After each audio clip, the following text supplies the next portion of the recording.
could run away with you. Imprisoned by fear, just pull me away, pull me away. Secret fantasies of me. Will they ever see the light of day, light of day? I don't know where you are, but I will find you. I will find you.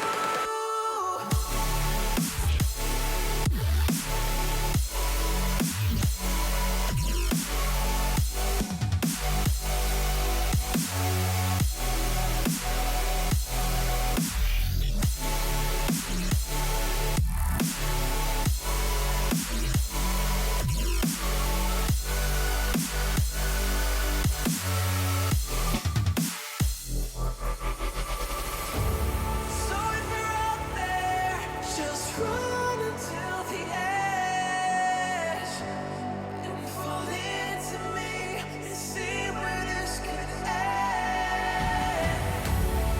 Make a run right and leave this world behind. Can you hear me? Do you feel me?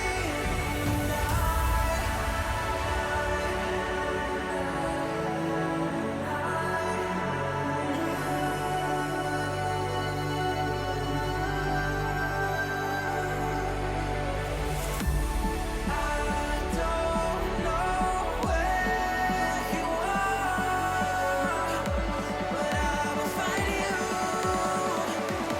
I will find you.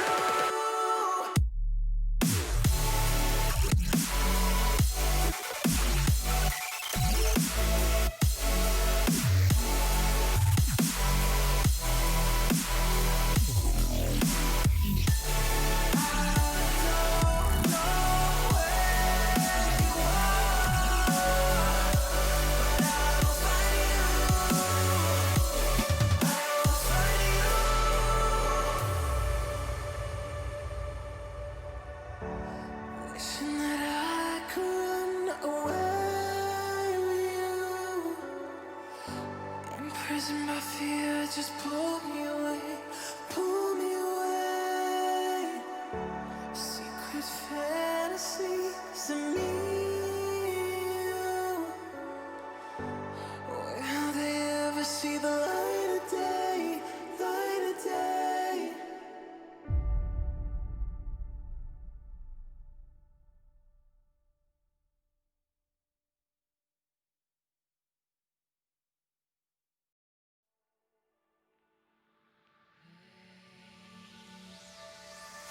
Just like the wind, she slipped through my fingers.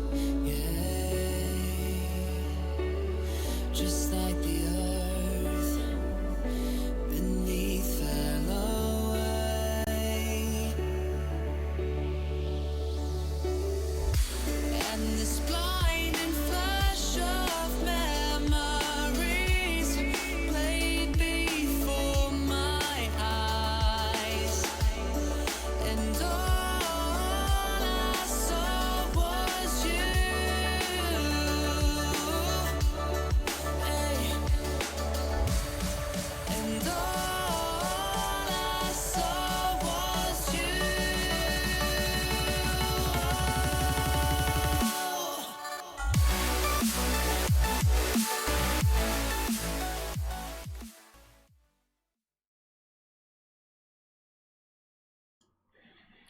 All right, we're about to get started. Hopefully the volume on the microphone is a bit better right now.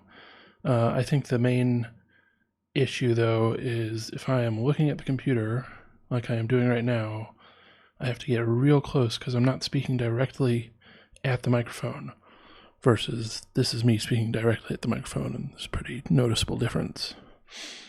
So hopefully all the other adjustments will make up for it at least a little bit. Yeah, I'm gonna switch the music on my end, which I don't think y'all can hear at this point because I've muted that channel. But yeah, not the licensed for streaming stuff that I'm going to be listening to.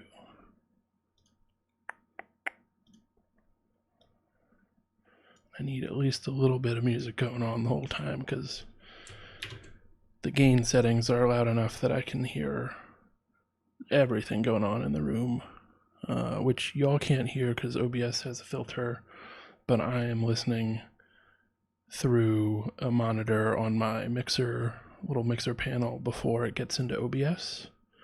So I hear all of the fuzz and my air conditioner and all of that.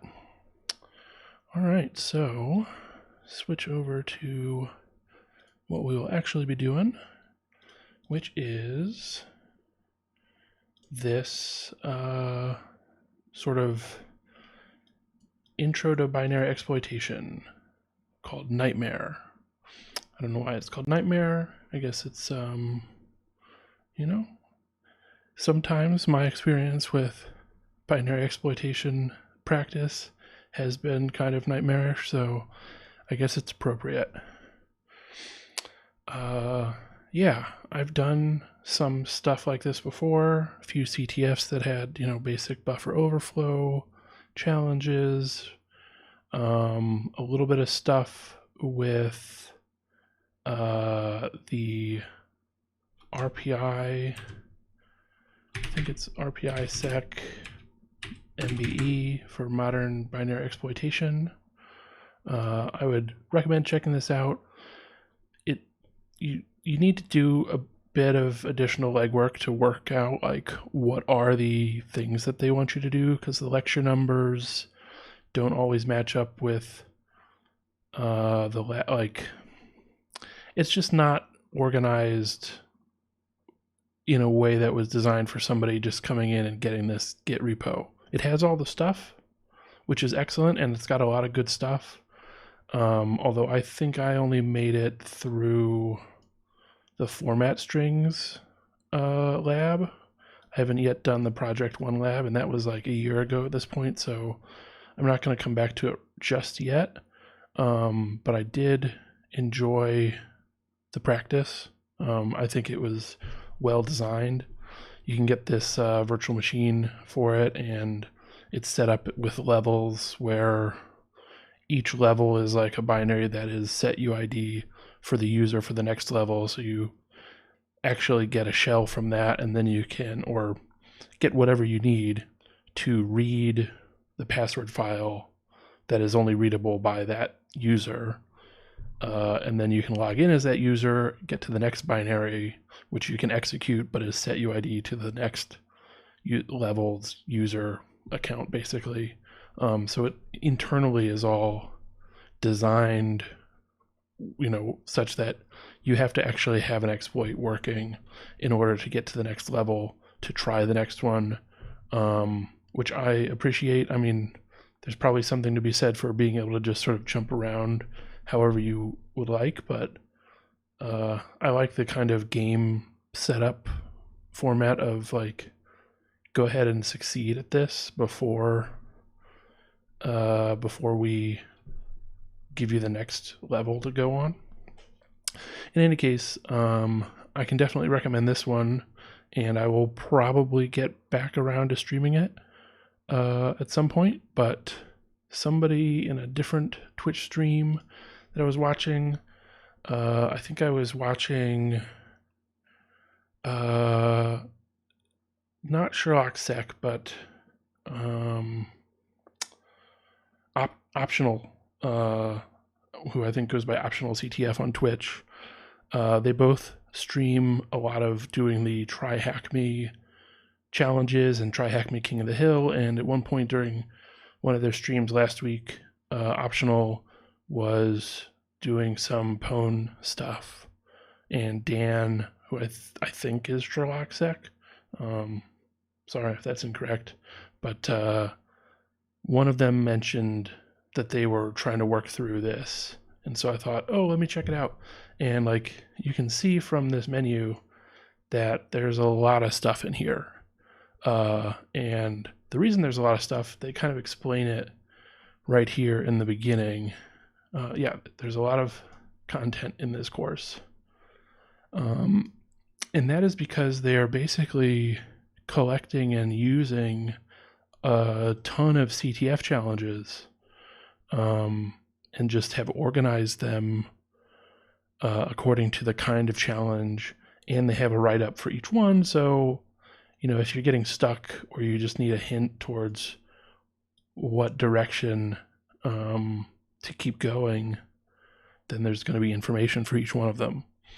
So I do appreciate the sort of judicious reuse of existing content. I'm going to go ahead and just hope that guy in a tuxedo, the creator, organizer of this,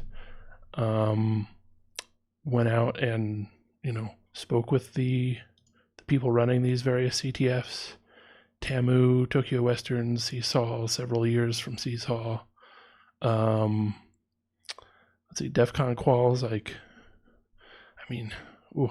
if I can get through one of these, I would be very surprised. I guess this was the speed run from last year, and I remember DEF CON quals had a track where they had these speed run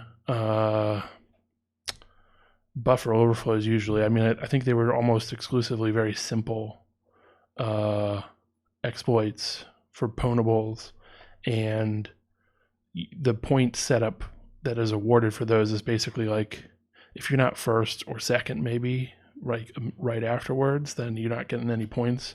So it really is focus on just hammer through these very simple binary exploits, see if you can get a ton of them out of the way, which I think is a very interesting deviation from the usual CTF. Obviously, CTF, everybody's still trying to go as fast as they can so you can get as many done, but a lot of times the challenges are, at least a wide range from something that might take an hour or two to something that might take 10 hours. Obviously, it depends on your skill level, certainly. But, the bigger ones, certainly something like DEF CON qualifiers, Pico CTF, Tokyo Westerns, these, CTFs designed for the high-end teams, I think, again, they're designed for a team, right? And so there's an expectation that you're going to have several people working on different challenges at the same time. And so some of them can be kind of long and take up a significant portion of the actual CTF time frame. But there's rarely something hey, here's 20 challenges that should each take maybe half an hour, maybe 10 minutes, maybe less than that if you're really on your game. And so, I like that idea, and certainly something designed in that way that's maybe real quick for an experienced poner who's been doing, this stuff for, I don't want to say years, because, it depends on how much time you've been dedicating. But if you spent hundreds of hours working cumulatively on doing ponable stuff, these are not going to be difficult challenges. And so I think they fit in relatively well as a solid entry-level task that might, it's going to take you a lot longer, but makes sense. You're working as a less experienced person. So again, that's all to say, I like the idea of this setup where they're using the work of people who've crafted these challenges. They weren't designed exclusively for teaching, but they weren't necessarily, they're still designed to be doable, and hopefully not doable in a way that takes many, many hours, but is, sort of self-contained, like CTF challenges and the challenges that you might have at the end of a chapter in a textbook or something, I think have a solid correlation. So collecting a ton of those and just having here's a lot of practice you can do makes sense to me. So I'm glad that it's here. I hope that they've coordinated with the people that ran these various CTFs to make sure that reusing their stuff is acceptable in their eyes. I would imagine it is. I think, you know, the people that put on a CTF and contribute challenges for it are the sort of people that are happy to have people learn and practice and be able to use those challenges and enjoy working on them. So I'd figure it's fine, but you never know. It's always good to ask. So I'm going to just hope that all of that was worked out. All right, so I went through most of the introduction already. I don't think I have Ghidra installed right now.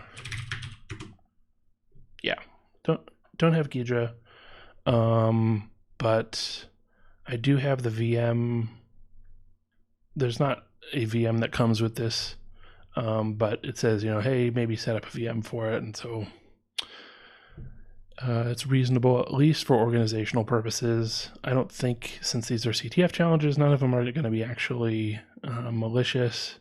It's not really there's not really a need to protect myself from it, but I might have to set, make sure that ASLR is turned off, or I'll have some set UID binaries or something with vulnerabilities that I don't really want to leave around on my computer in the off chance that somebody gets into it and oh, look, I've left a bunch of Priv-esque exploits that I've been practicing on just sitting there for anybody who knows what they're doing to take advantage of. So I am going to try to do most of this in a VM. I might have to, if I really get to that point, I might have to open some stuff up in Ghidra if I decide to install it, or Binary Ninja, which I already have installed. Just sort of depends on the amount of reversing work that is needed for some of these. Inside of the VM, I have Radare, I don't know. I'm going to go with Radar. R2 I have installed, so I'm going to use that as my first pass of reversing anything. And yeah, and I've got the GDB with, what is it? What do they call it? I thought they mentioned it up at the top here. Gef, yeah. I was thinking Hugsy for some reason, but that's, I guess, the author. But yeah, GDB with the Gef add-on extension Python stuff, which I have never used before. I had some experience with Pwnedebug, or maybe it was PEDA, I think. I remember at least at one point I tried to install one of them. I don't remember which one now, and it just didn't work at all, and I didn't bother with figuring it out. But Gef installed just fine on the GDB that I have inside of the VM, so I'm going to use that as well, and it should go better than some of my previous experience. Just yesterday I was actually working on one of the, going back to that stream that I was watching, Optional and Sherlock were working on not this nightmare stuff, but a Try-Hack-Me box, or room, I guess they call them, which had a pwnable in it, just a buffer overflow. And I was trying to give them some advice, but it's really difficult if you can't see what's going on in GDB. So I decided, I'll just try it on my machine. They had found that the source code, basically the content for that particular part of the room or that particular challenge was just copied from this other blog post explaining how buffer overflows worked, and it had a little code sample of an exploitable program. I guess I can bring it up. It's under temp. under BOF, they called it BOF for buffer overflow. So yeah, this is the program. I added the EUID thing so that I could check that my set UID stuff was working, because I ran into just a lot of trouble. Like once I got it to run my shellcode, it did not run with UID 0, even though I had owned this by root and did set UID on it. And it's a very straightforward buffer overflow, right? We've got 600 byte buffer, and we just straight up read 1,000 bytes into that buffer, so we can overflow by 400 bytes up the stack. Very straightforward. And in fact, the room on TryHackMe gives you all the instructions for how to use, in this case, Metasploit to generate the like non-repeating string, and then use meta-exploit with the bit that you pull out of RBP to tell you, oh, here is the point at the buffer where if you write after that, that will be writing the staved where the return pointer has been pushed to the stack. So that all went well. I was able to, it's a little bit finicky, obviously. I needed to pad it out another 8 bytes, which is, I need to maybe look into that more, why that ended up being the case. But I was able to get it to run, and then setUID wasn't working at all. It was running shell. I pulled the shellcode from Pwn tools, which I also have in the VM for Nightmare, so I'm gonna probably use Pwn tools for stuff. And yeah, I used the shellcraft for AMD 64 Linux. It's pretty straightforward. And you can look at it right now. There you go. So we're just going to call exec VE. Path has been SH with extra slashes for the sake of getting a good, getting no null bytes into the thing that we're pushing, I guess. Yeah, so it just like pushes this stuff onto the stack, then loads the right registers for the syscall as pointers to various parts of the stack. So that's all good. We call it with the path, and then we've got the arg list, which is sh pointer to this string sh, null terminated, then a null pointer, and then a null pointer for envp. But that wasn't working, and it turns out that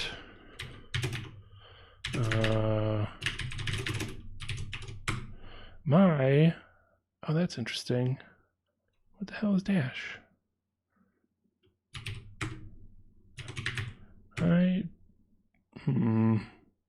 Well, at one point, I'm inside of the VM. That's what it is. Okay.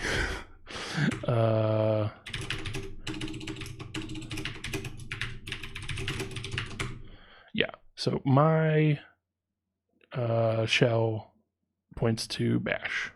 So if I do this, then it's in like shell mode, because if bash is executed with, how to put it? If bash is executed with the program name argument 0 being sh, then it will emulate sh. But it does have, it does have an interesting behavior, which it took me a long time to realize. But if the shell is started with the effective user not equal to the real user, then it doesn't inherit certain things, certain environment variables, and the effective user is set to the real user. So it undoes the fact that we were execing the shell program from a setUID as root program. But if the -p option is supplied, then it still ignores the shell options and stuff, environment variables, but the effective user ID is not reset. So you can still get that behavior, which is, questionable from a security standpoint, but I guess might be necessary for some people. And so I had to, what is going on? Yeah, ignore all these intermediate files that I ended up with because I don't know why I was so insistent on doing stuff in one-liners on the shell. But I did, rather than just write like a Ruby or Python script to pull in the shell code and write to standard out the actual binary of the shell code, I was just doing it with a one-liner, like stuff like this nonsense. It's fine if you can get it to go on the first or second try or whatever, but yeah, I held on to it for far too long and got a lot of different attempts that I ended up doing on the in Bash rather than just sucking it up and writing a file for it. So anyways, that took me a long time. I don't remember how I got on this tangent, but yeah, I just rewrote the shell script. We actually go directly to Bash now because I don't know if shell-p, if I just do sh space with the -p option, if that's going to be the same as calling it as Bash. So I decided, we had the space, we had like // So I just changed the 2 later slashes to BA right here. So then we called Bash. Then I updated this bit. We can see the shell script here, right? I updated this to have Bash. I updated this to be, and I copied it and made a -p string. And these are both on the stack. And then we push a 0 onto the stack. Then we push a pointer to -p, and then a pointer to Bash.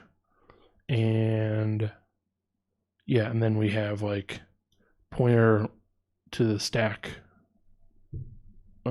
as RSI.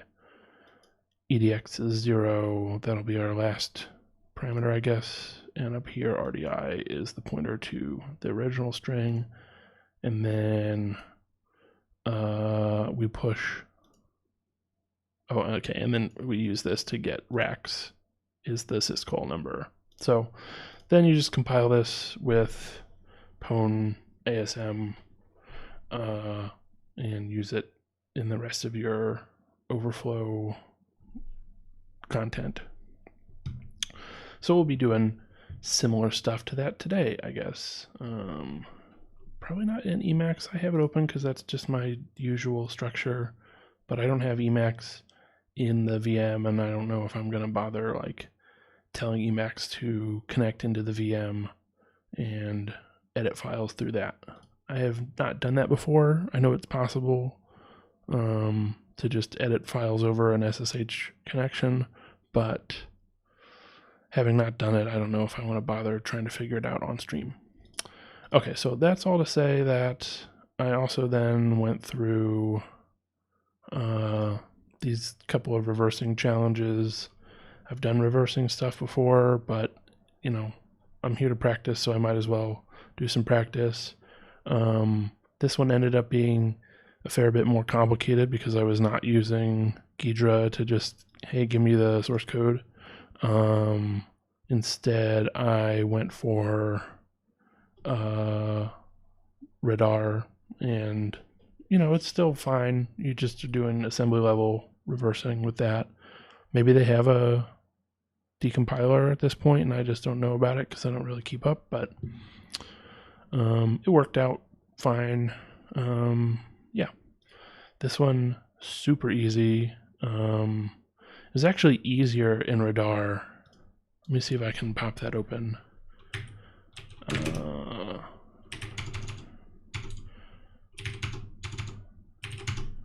So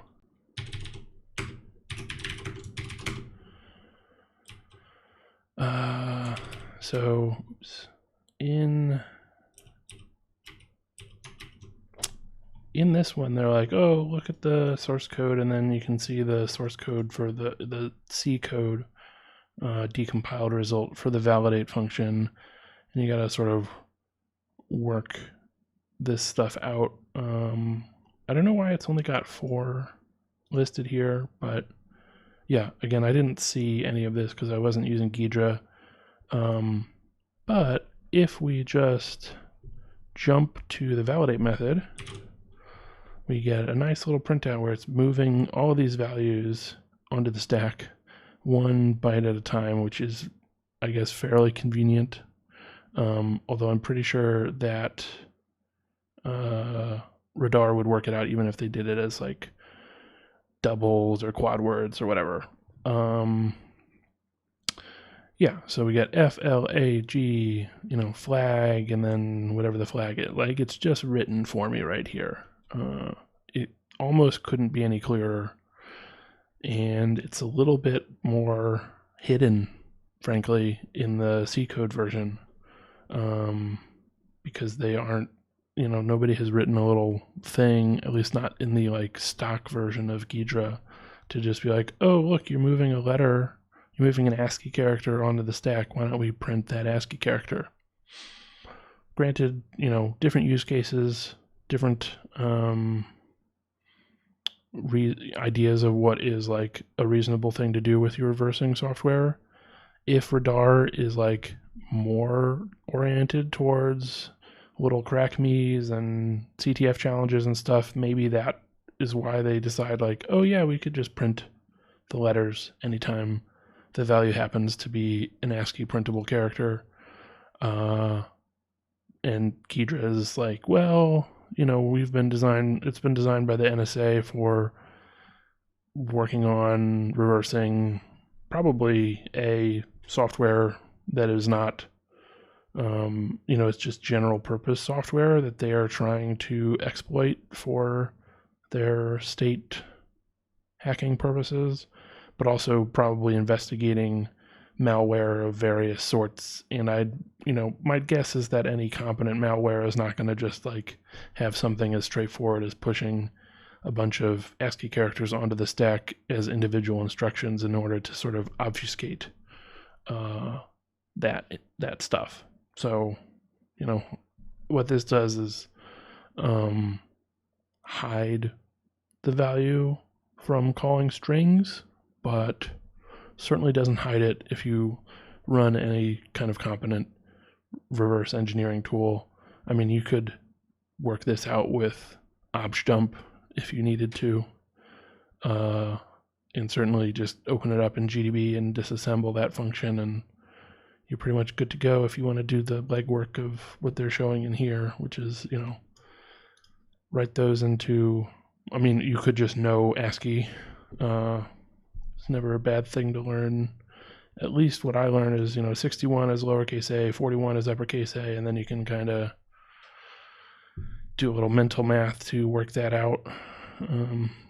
And 30 hex is 0, so you can work out numbers very easily. Digits, I mean. Yeah. Okay. I didn't do this one, which is Pico CTF strings. So let's check it out. I'm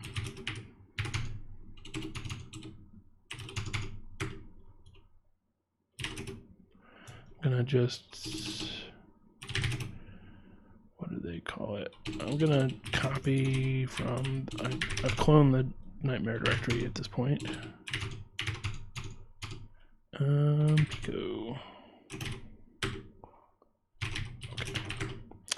And yeah, so if we run strings, have you ever used the strings function? Okay, so if we run strings on strings, let's look for a length of something. With dash n. See if we get anything. Okay, so we've got a whole bunch of nonsense that looks like it's probably, it looks base 64 encoded, but also could be just random junk to throw us off. What if I grep for... Oh, look at that. That's, CTF tricks for you. They're going to put the flag in curly braces.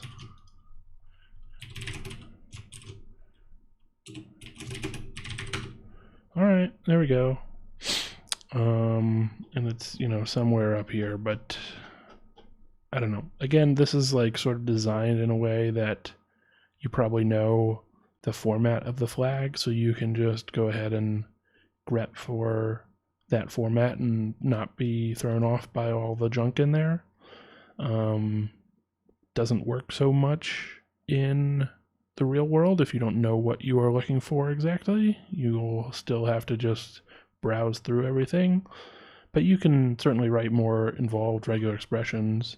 If you knew it was a hash that was just written as the hex bytes, then you could grep for however many hex characters for the size of that hash. If you knew it was going to be base 64, right, you could do a grep for some sequence of base 64 characters. You could probably then pipe it to something that will check if it... Well, I guess base 64 is always like... The only time you're going to get a failure with base 64 decoding is if you don't have a padding that is correct, I think. Otherwise, everything will decode. It just might be gibberish. But you could, attempt to decode it, and then if the output doesn't look like anything that you were hoping to see, like maybe you're expecting to see some ASCII or UTF-8 or something out of the decoded base 64, you could probably also do a sanity check and then filter out any of the stuff that comes out as like binary noise. Otherwise, maybe you're looking for particular functions or something. I don't know. I don't use strings. I mean, it's not true that I don't use strings, but like I'm not going to spend a lot of time digging through the output of strings if I'm not getting something useful from it right away, because I'm going to get more information from tools that are able to inspect the file format more intelligently. I think strings is probably only looking in the text segment by default, and so that can be a trick that people might have to do, where if we look at the man page again. No? Okay. Oh yeah, here it is. Dash all, right? So regardless of what sections it contains or whether they're by default, oh, okay. D is only looking in the data sections. So it may, work out like, oh, this is an ELF binary, and let's find, I don't know, RO data or whatever, and only look in that section to print out strings. Presumably, yeah, it's using BFD, so it's loading the binary file format. There's probably good uses for that. I've never really bothered with that. I'm more than happy to just look at all the strings that pop up. But if your strings is somehow doing that by default, and the clever CTF challenge writer has put it in, a different section somewhere. Maybe they put it in the text section. Maybe they created a section. Maybe it's like, I guess if you haven't stripped out the section stuff, maybe there's a way to say, yeah, you've got the name of the section, so they could have made the flag right there in the name of the section. Various stuff, right? But like you could use readelf to easily see that. Or just generally, if I'm looking for what functions are in this binary, what symbols are available for somebody dynamically loading it, what symbols are available for somebody linking into it, that kind of thing. Or on Windows, if you're exporting symbols or importing by ordinals and stuff like that, those things are important to know that aren't really, you're not going to see that from strings. But if you do a quick strings and like, I don't know, I had a reversing program that I was working on. It was a real program that I was working on reversing. Somebody had a job and they're like, hey, we want somebody to see if they can reverse this binary to allow us to modify it in certain ways. And they had linked to the binary in their job advert. And so I went ahead and downloaded it and looked at it in the strings just as a like cursory thing. I didn't end up looking at it in any reversing tools or, more involved reversing tools. And saw, oh, here's a bunch of functions that are talking about this particular thing. So then I did some Google searches and found basically like, oh, I'm pretty sure that it's this particular program that they're looking for, because the binary didn't really, the name of it didn't give me any info, and they didn't say in the text of the advert. So I sort of used that as a like trying to show off a little bit that I can figure stuff out. Like, hey, I'm pretty sure that that's the binary from this particular thing. Let me know if that's not right, but otherwise here's what I think I would do, et cetera, et cetera. Anyways, they did hire me for that job. Still working on it. But that was a case where strings was like, oh, look, I got some useful, some almost in the realm of like open source Intel OS int stuff, because there's just like, here's a list of words that are showing up in this binary, and you can go ahead and Google for those words and start to get more understanding. And I've certainly used that technique of like using the embedded strings, whether they're error messages, whether they are function names. In this case, it was a lot of function names because it was C++, which requires those symbols to be in there. I guess they could have been stripped out of the final binary. They weren't in this case, but certainly for linking purposes, unlike C, you can't have internal, or at least like anything that's got some potential linking has to have you just need a lot more information in C++ because the structure of having classes and stuff like that doesn't allow you to cut out as much information, so you can recover a bit more from the embedded strings if it's a C++ program. Pretty sure that's the case. At least it was in this situation. Yeah, okay, so that was that challenge. And what I want to say about that, just for 1 second, is that I think while I appreciate this this whole book or collection of challenges, whatever you want to call this project, it's a course, I guess, is how they refer to it. It, so far at least, is not what I would consider the ideal organization.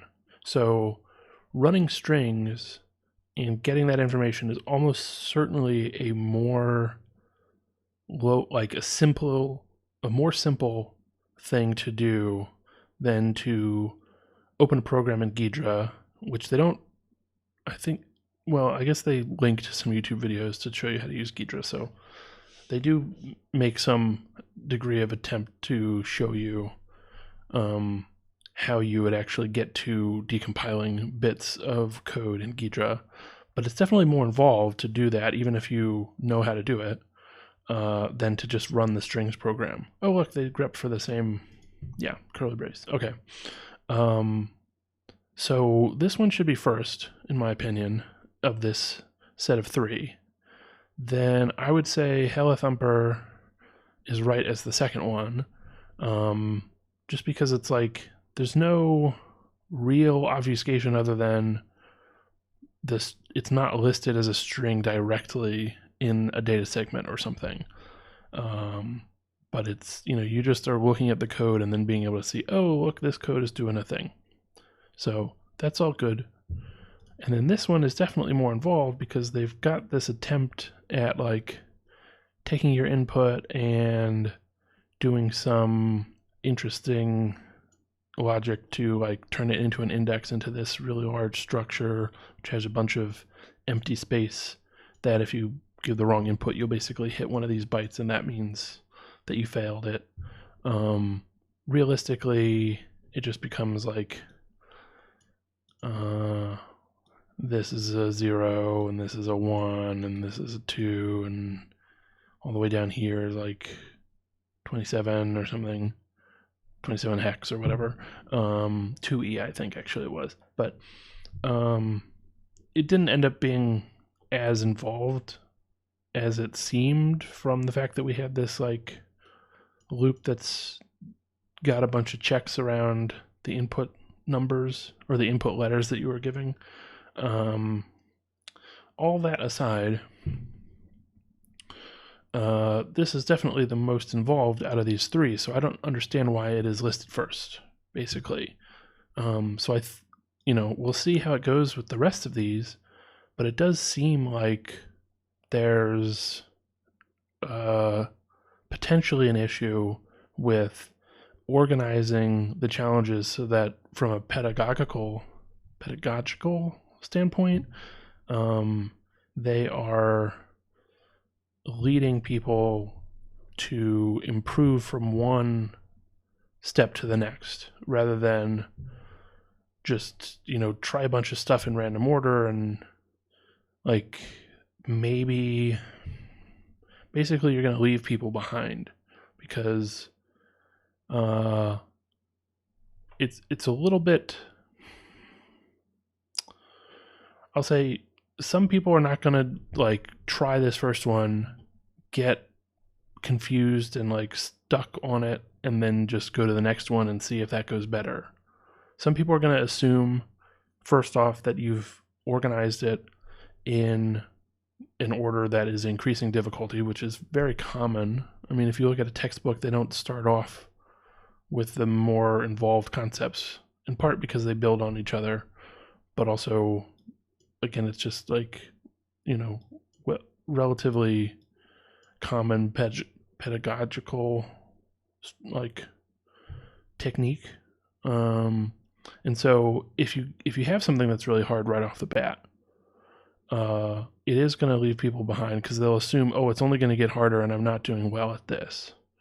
And you are losing out on making that hard thing easier. It doesn't have to be as hard as it is, because if the things that you figure out from doing the strings one, like, oh, okay, this one probably doesn't really get you a lot of information that will be used in the later two. But what it does give you is like this concept, if you haven't done a CTF, knowing that here's what a flag looks like, here's what we are trying to get, that gives you at least some slightly better structure for your like context for your brain when applying to the second one. If we ordered these in the reverse order, then we do this one. And now it's a good little walkthrough, right? We're going to see what the code is, and they explain, I'm assuming I actually didn't read through these because I'm going to just try to do it on my own and only resort to reading the explanatory text, the walkthrough, if it turns out that I am having a lot of trouble with it. But at least for these reversing ones, I felt like I've done enough that I should really be able to work it out on my own, even if it takes a little bit because I'm rusty. But yeah, this is like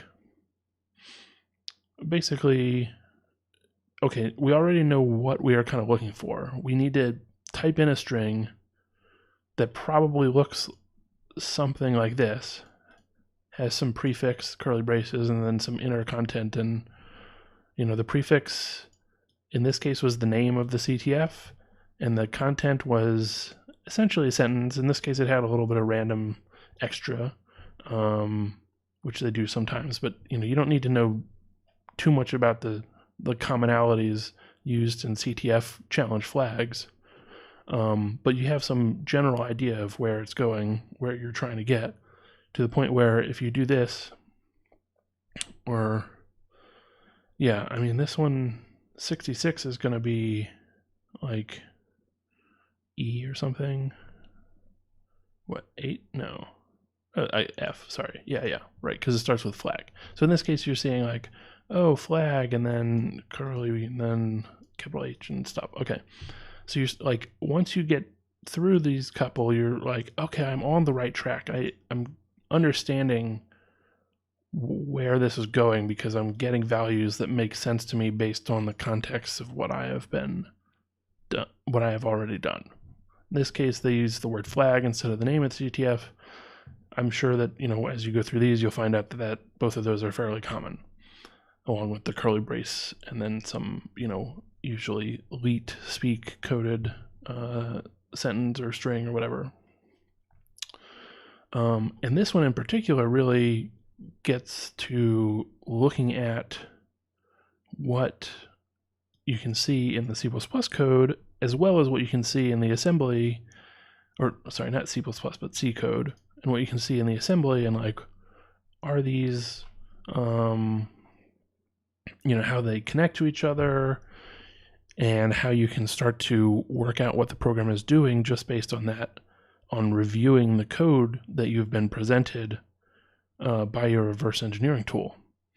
And then you come to this one, if this is the third one in the sort of ideal structure, and the code is more involved, but you can, if you know enough C, you can work through at whatever your pace is, work through the details of what these things are doing. You could even just like, take the C code, throw it in a file and compile it and try to, there's probably some stuff that you might need to switch. Like, this is probably not a name that you have available to you just from standard header files and stuff. Like, there's a few things that you'd have to change. Geecher's not giving you, copy and paste to compile code, but it's giving you most of what you need.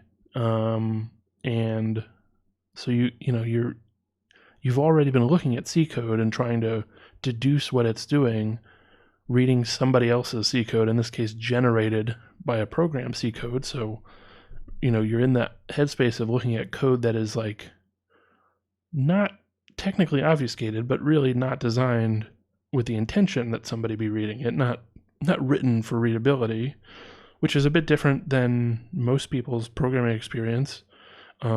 Maybe, if you've been doing programming, you read other people's code, hopefully a lot, but if not, at least some of the time. And usually that code was written for at least one person to understand it, at least the person writing it, and ideally for a lot of people to be able to come in and understand it. And so it's a little bit different to come in and read code that really wasn't created with that idea in mind. This C code was created with it had that as a secondary goal, but the primary goal is to make sure that it exactly matches the behavior of the assembly code. And the assembly code was generated by the assembler or the compiler, however it was created, almost always was not done by hand and was done exclusively for the computer to process and, either be the shortest version of that code possible or be the most performant or whatever the compiler settings needed it to be. But it's just nobody is generating assembly code from a program that is intended for people to have an enjoyable time reading it. So you sort of have to get into that mind space. And I think the earlier challenge, even though it's a much simpler one, gets you further into that headspace so that when you come to this one, you're as primed as you can be to get through this. And so it should be easier having done these earlier challenges, even though they are not like, the initial stages of this one, really. They still set up enough context for you to be best set, other than obviously the core stuff of being able to read C and be able to read assembly code. They put you in the best place you could be to be able to go through this one successfully. So putting it first makes it as hard as it could be within the context of this course. Okay, that was a significant rant about the introductory challenges. And now we should actually get to, let's try a real initial challenge. So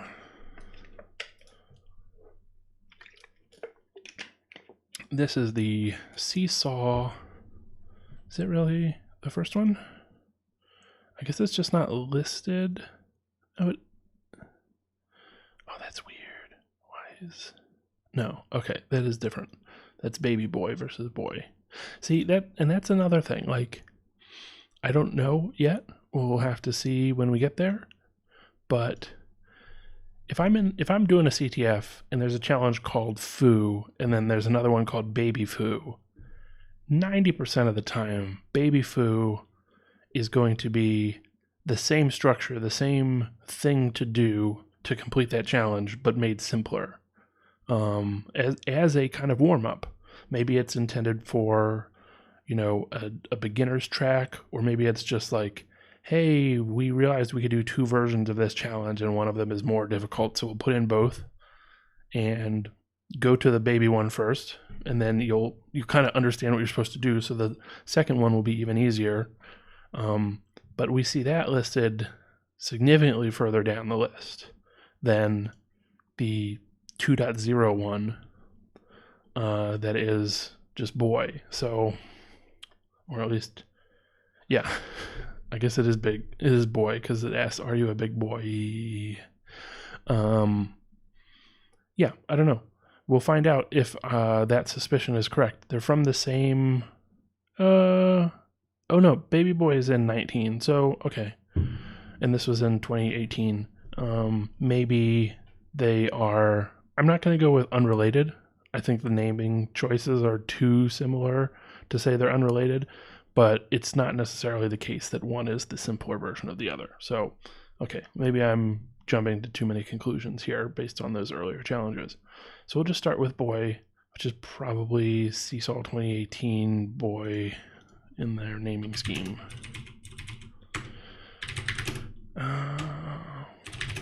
Let's do 03. Or no, it's 04. What do we call it? Stack buffer overflows. And, right, 18, boy. Okay.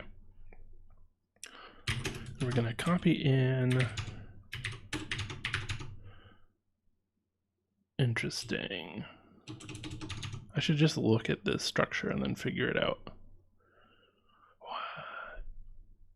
Okay, well, I can work it. I don't know why I'm not looking at the URL. It's under here. Okay. It is under 04, bof variable.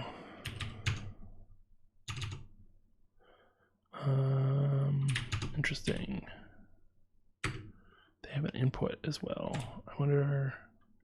I'm going to ignore those other files because I just have a feeling that they are part of the write-up solution, and I don't want to bias myself by looking at them.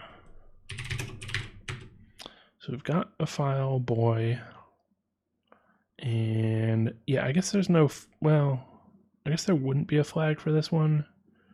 I'm going to go ahead and was just thinking, like, should I try to do this as a root binary and set UID and stuff? But if I can get it to run shell commands as me, that's probably enough of a success. I think what I was doing to make things complicated for myself with the set UID is because that is how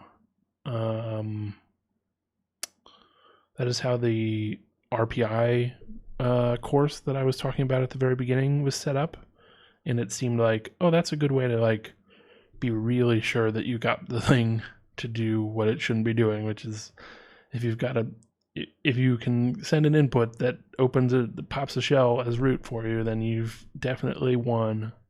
But in this case, I'm going to just go with if you can get a shell of any kind out of this program, then that's a success. All right, so file says it's 64-bit ELF, not stripped. That's nice.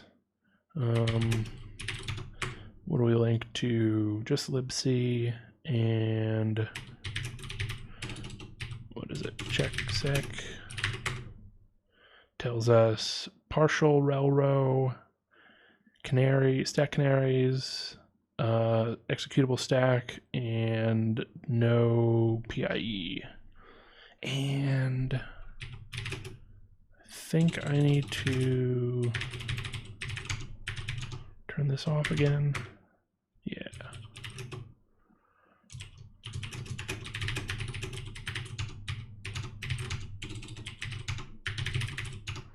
Okay.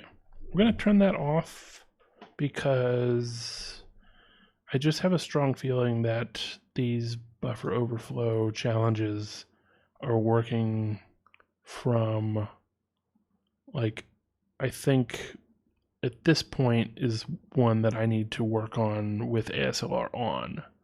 But the other ones are like, that's the thing, right? Some of these might not be doable unless because they aren't leaking any stack address or whatever,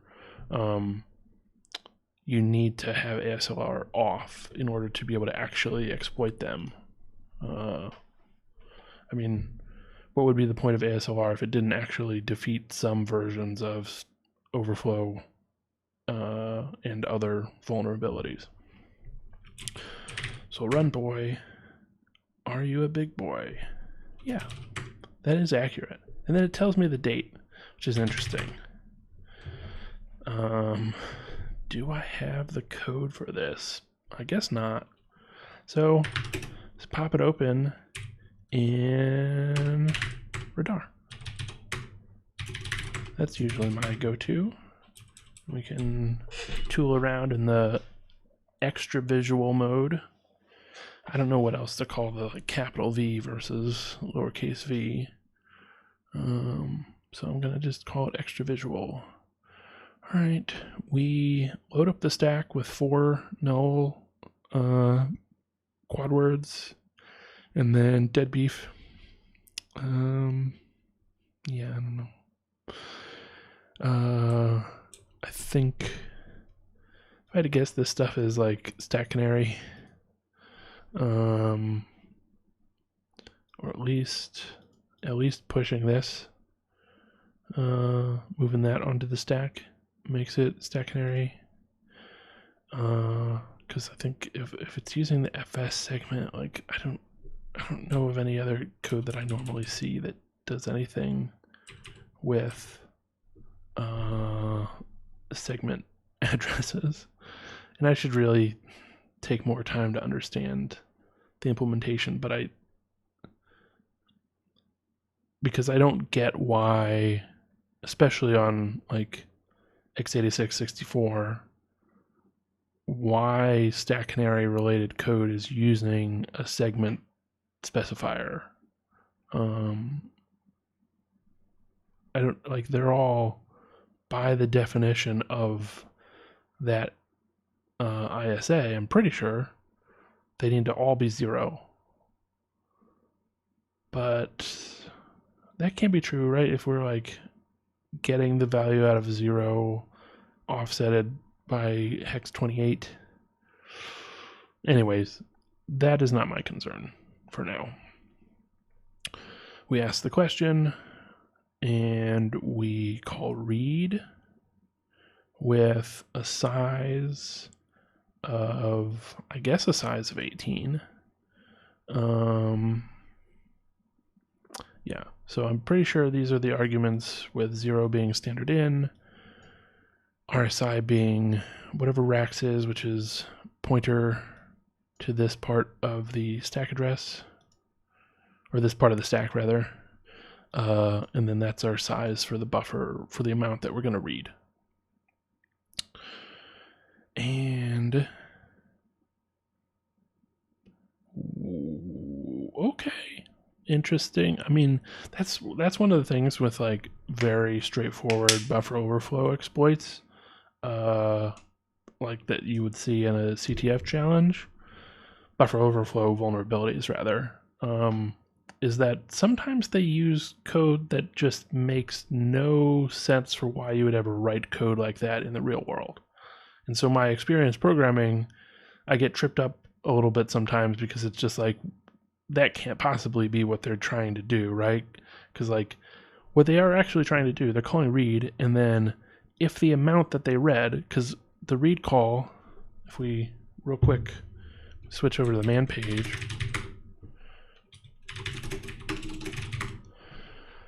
comes back with size t, and the number of bytes is returned, the number of bytes that was actually read. So that's useful because you can read in a loop, and then if you know that you read less than you asked for, either that stream didn't have that file descriptor, didn't have that, I mean, it just means it didn't have that much available, whether that means it's end of file or means that you need to wait for more because you're reading from, I don't know, some other kind of, some pipe that might have more data coming in later, is up for you to figure out with the program. But it's helpful to be able to know how much you actually read, not just the amount, the maximum amount that you were asking to read. So yeah, if we read this much, then it'll just run bash for us. Otherwise, so if we just like really overflow the buffer, well, that doesn't make a lot of sense actually. Oh no, that's my bad. Okay, yeah, see, I'm just misreading this. We pull in, so we don't care how much we read. I see, you miss one instruction and then you get all screwed up in your analysis, or at least I do. I don't want to say that you do that, whoever is hypothetically watching this. But yeah, you miss one instruction, I miss one instruction, and it'll cost me, you know, perhaps a little bit of time if I hadn't caught it before going through trying to like figure out how to get it to read that much, because it's not going to read that much because it says the maximum amount is 18 hex.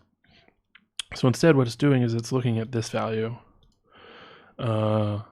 So we are reading into a buffer that starts at 30 from whatever, like base pointer for this frame. I guess 30 down, right? Yeah, well, we can see the definitions up here. Base pointer minus hex 30.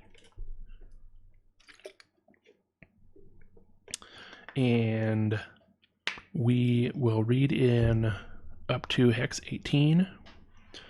So if we subtract that, we're looking at, well, that's half, right? Because double the 10 place, or the 16 place, I guess, and you've got 20. And double the 8, you've got another 10. So that would read up to, but not hitting the content at this location. Maybe it would overflow into that one. I think not.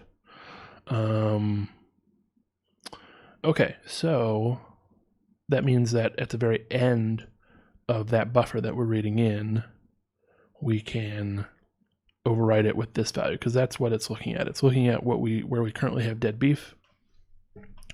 And if we put in Cafe Bay, the slightly more 21st century version of Cafe Babe, I guess.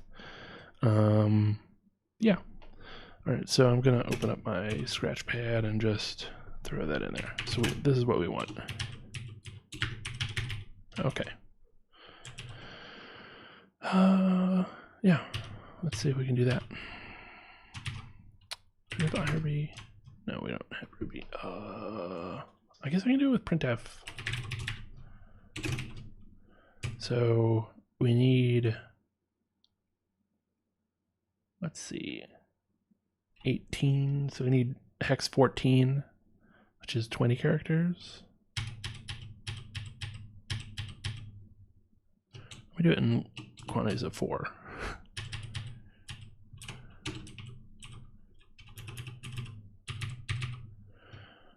8, so that's 16. Okay, and then we need EE, BA. I don't know if this will work, if printf will actually read these codes, but we'll see. And so I'm putting it in little endian format. It did, okay. So it liked that just fine.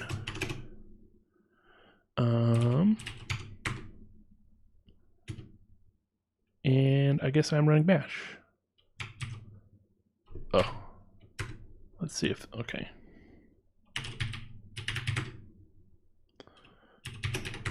That not work, okay. All right, so we can do, we could try strace. Not strace. And let's just look at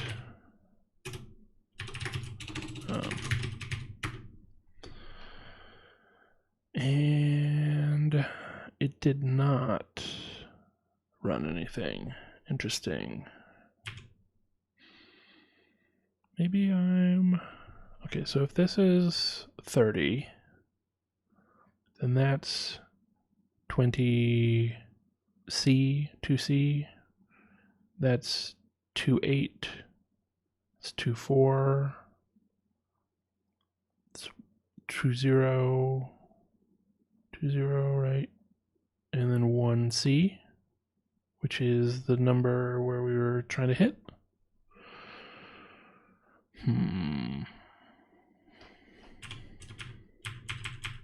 Let's open it up and no, not that mode. All right, we're trying to hit 1C. And, oh, I see. So we need to, no, we're doing, is it just 4 bytes, right? 1, 2, 3, 4. Okay, yeah, it's just D words.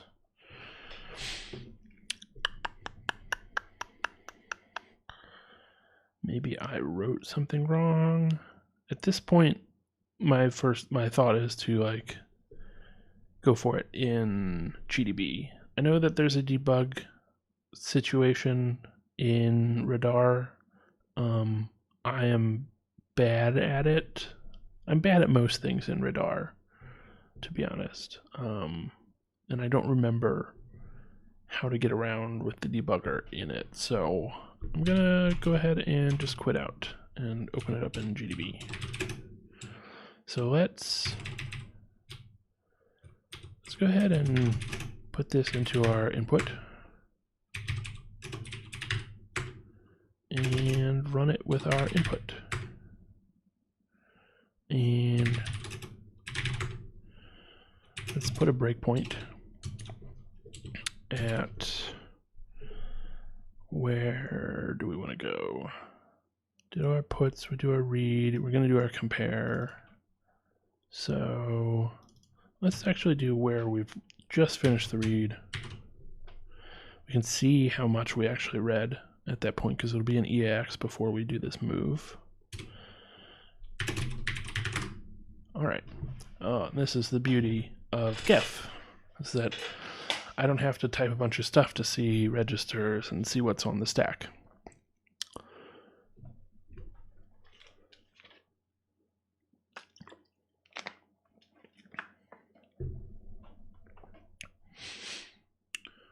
All right, so let's see. We've got our A's, and then our B's, C's, D's, E's, and we've got this one here. Okay. Maybe we need to pad out another one, but what is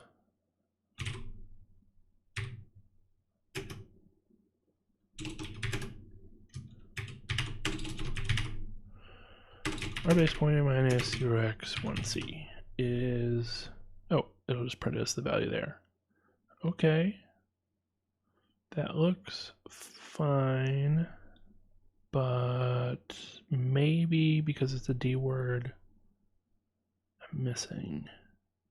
Maybe it's just pulling in, but these would be the like later bytes, I feel like, because that's all right. So we'll step one and we'll see what we've moved into EAX or racks rather. Okay, yeah, so we've got, did I spell anything wrong? I don't think so. So this compare should be equal, and see 0, I think this means 0 is set. I'm really bad at the flags. Not taken, jump not equal. Okay. And so it was equal, rather. So we didn't jump. And now we've moved into EDI. Yeah, so we're gonna call run command. The RDI has been bash.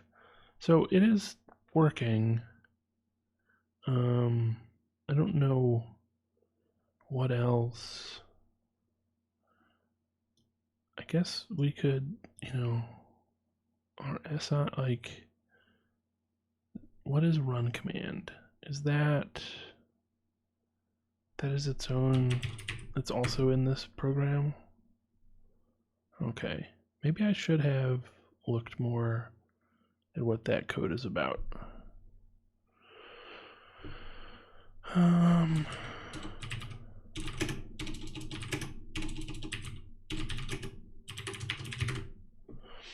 Doesn't really do, it just calls system with that string, right? So it moves whatever we have in. All right, it does some nonsense that could have been optimized out. Moves RDI, which is our first parameter, onto the stack, moves that into racks, and then moves racks into RDI. 3 instructions that could have been 0 instructions, but if you build with -0 or whatever, this is probably what you'll get. And then we call system. So I feel like if I hit continue,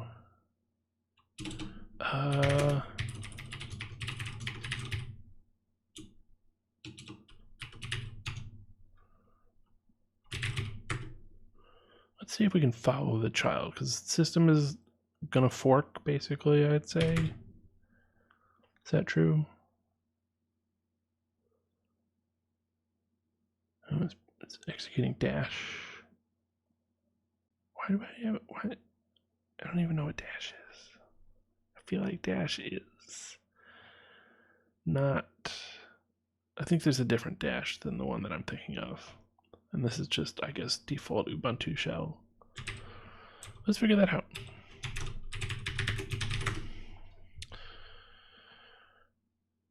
Yeah, what is...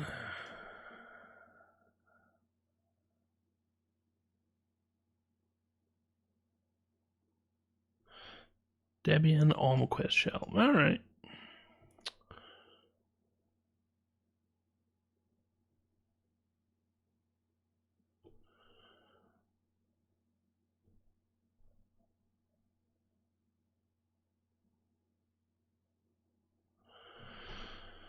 I don't... What is the... Why? Why do they want to do that? Whatever. I don't use Ubuntu really, so that's kind of on them. All right. Well, it did execute a new program. I don't know why that didn't show up in strace. Oh, because system is probably a different call than execv.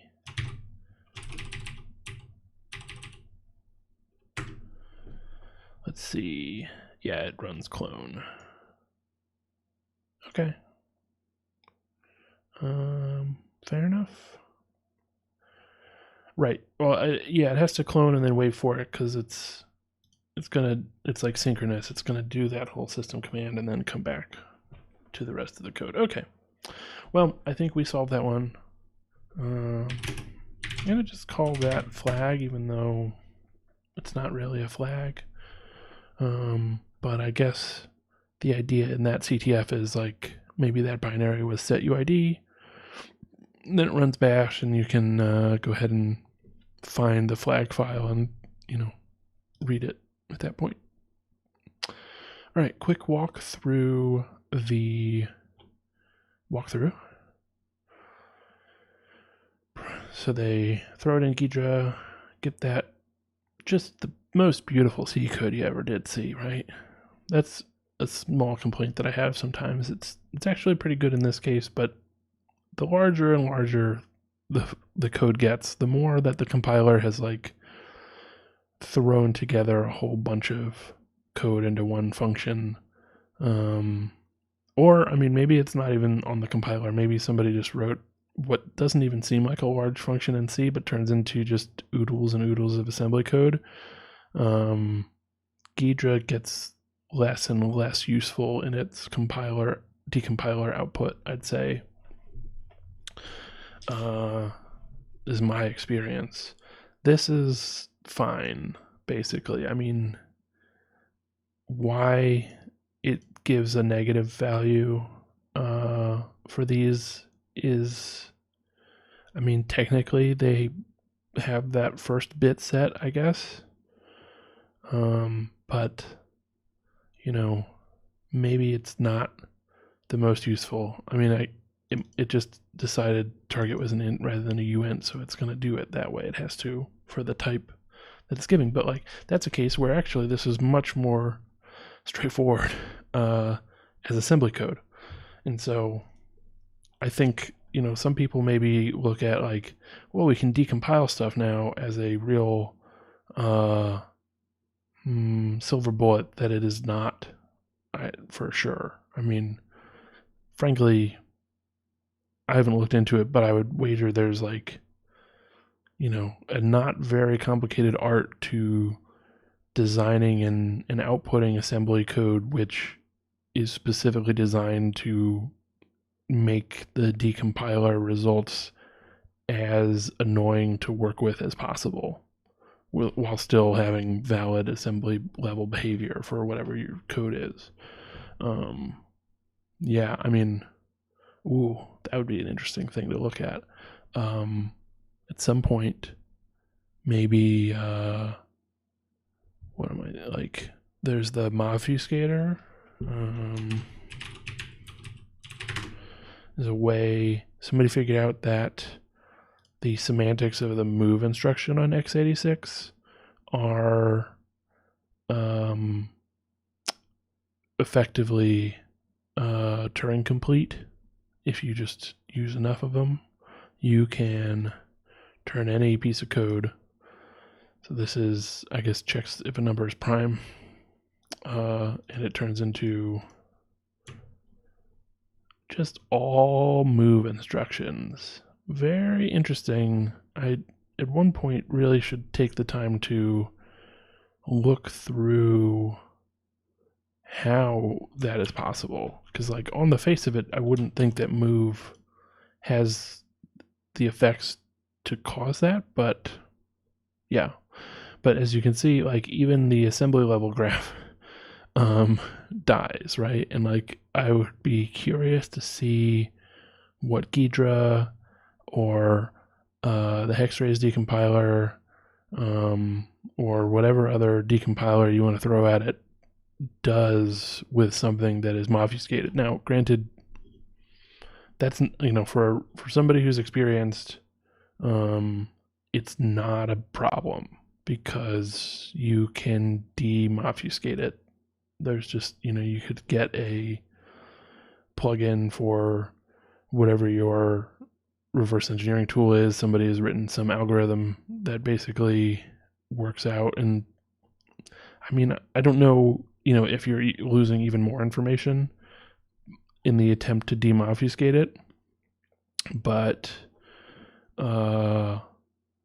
yeah, like it's not as killer of a thing as you might think at first. Like, oh, I can just turn all my code into move instructions, and then it's as obfuscated as you could get it. Well, not truthfully. So yeah, but first pass that would just come out as, I don't know what they would turn it into in C code, because like it's assignments, but it's not. Yeah, I don't know. It would just be a bunch of assignment statements that are based on a few of the moves that I saw that it had generated, like would look just real wild because it's using a lot of segment specifiers and stuff. And, moving low bytes and all sorts of, like, it's not adhering to any concepts of types that the C language is. I mean, it supports it, but like every single line would have stuff like casting from one type to another with an assignment. So it really would not be helpful to attempt to decompile that directly. I mean, it also wouldn't be that helpful to look at the assembly directly, but in any case. So this code is fine. We see the puts, we see the read, we see that target is this. So like this has the benefit that it figures out that this is a variable that we are writing to and checking from. I mean, Radar also did that, but that is something that we then miss here. So they both figure out like the variable that was initialized with dead beef is the thing that is then being checked with whether it is now a different value. So we know, if we're in the mindset of understanding that this is definitely a obfuscation, or I'm not in the right mindset. But if we're doing this challenge and we know that we're in the mindset of like we're doing a buffer overflow, then setting a value, doing a read, and then checking if that variable has a different value now means that we need to overflow in such a way as to overwrite the memory space for that variable. Otherwise, it's like, unless we think that puts and read are some custom implementation that is reaching up the stack and changing them somehow, which would be interesting, but is not the case here. So we know that some way we need to do an input that overflows. It's very kind of them to make the size that we are reading the exact size that we need to achieve that overflow. But supposing they didn't do that, supposing they just made this 0x30 or something, right? Like you could just overflow as much as you wanted. And in most cases, we're going to see that because we're not going to have a check like this that then just runs bash for us, right? We need to overflow in a way that gives us control of the return pointer or some other means of control, like affecting control flow that is not directly written into the code to do privilege escalation or whatever. So supposing it wasn't 8, supposing it was 0x30, the C code is not going to tell us the distance necessarily between these two. So we've got 8, and 4 as our variables. So we need to write 8 bytes, another 8 bytes, 16. So that's 10 hex, another 4. So it only says 14 between these two numbers, but in reality it was 18. So, oh no, I guess sorry. Yeah, it's 14, and then we need the other 4 to write the int.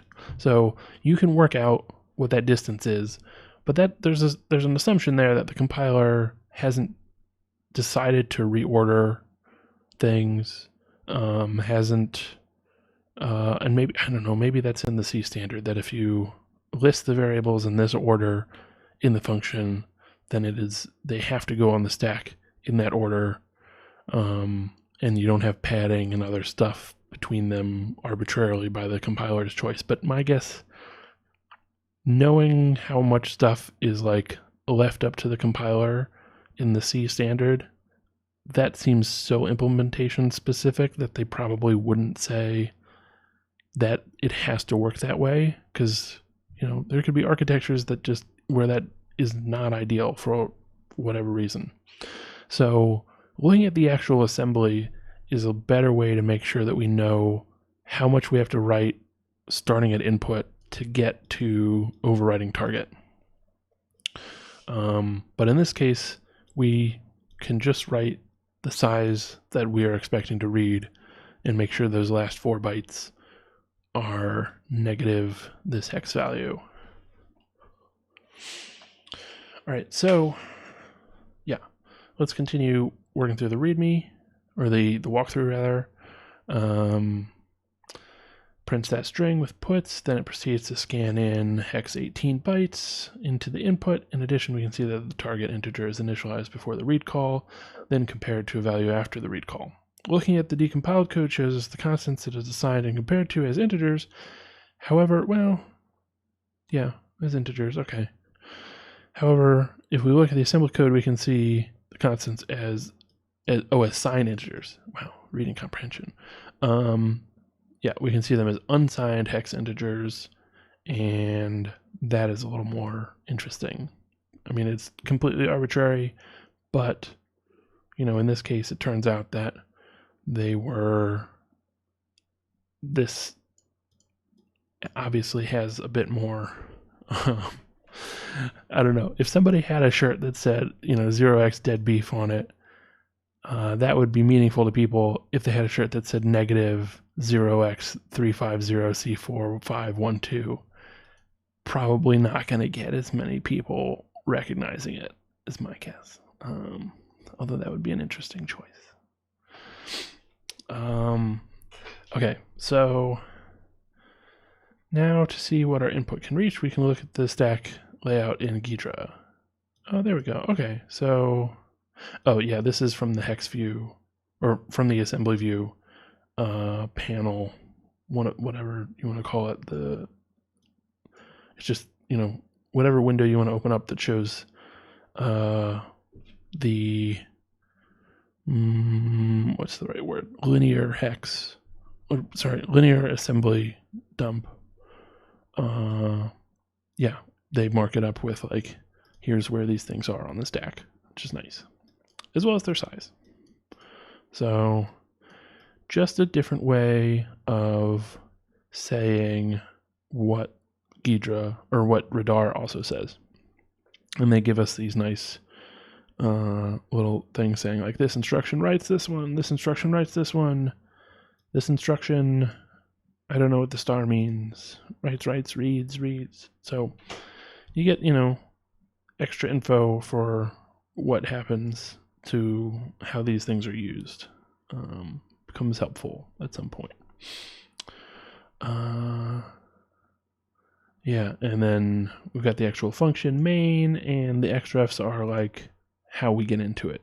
So this is considered the entry point in the general sense, whereas start is the like literal entry point, and it's saying that start at this address will get us to the main function.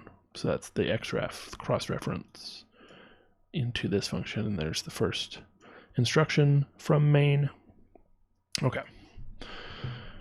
You can see that target is stored at offset. Yeah. I guess I can read through this for y'all on the stream. we can see the target is stored at negative hex 24. This means that if a hex 14 byte difference between the two calls, since we can write hex 18 bytes, that means we can fill up the hex 14 byte difference and overwrite 4 bytes of target. And since integers are 4 bytes, we can overwrite the whole thing. Here, the bug it is letting us write 18 bytes worth of data to a 14 byte space. Arguably, yeah, I guess it was a buffer of 14 hex. It's hard to tell what the size of the buffer really is. Can we even scroll up into,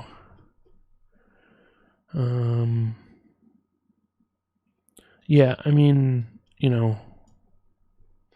is this an actual buffer? Is it shorter than this? And there's, in theory, other variables that just haven't been used. I don't know. It's kind of arbitrary once you get down to the assembly code. Versus, was that like an array of characters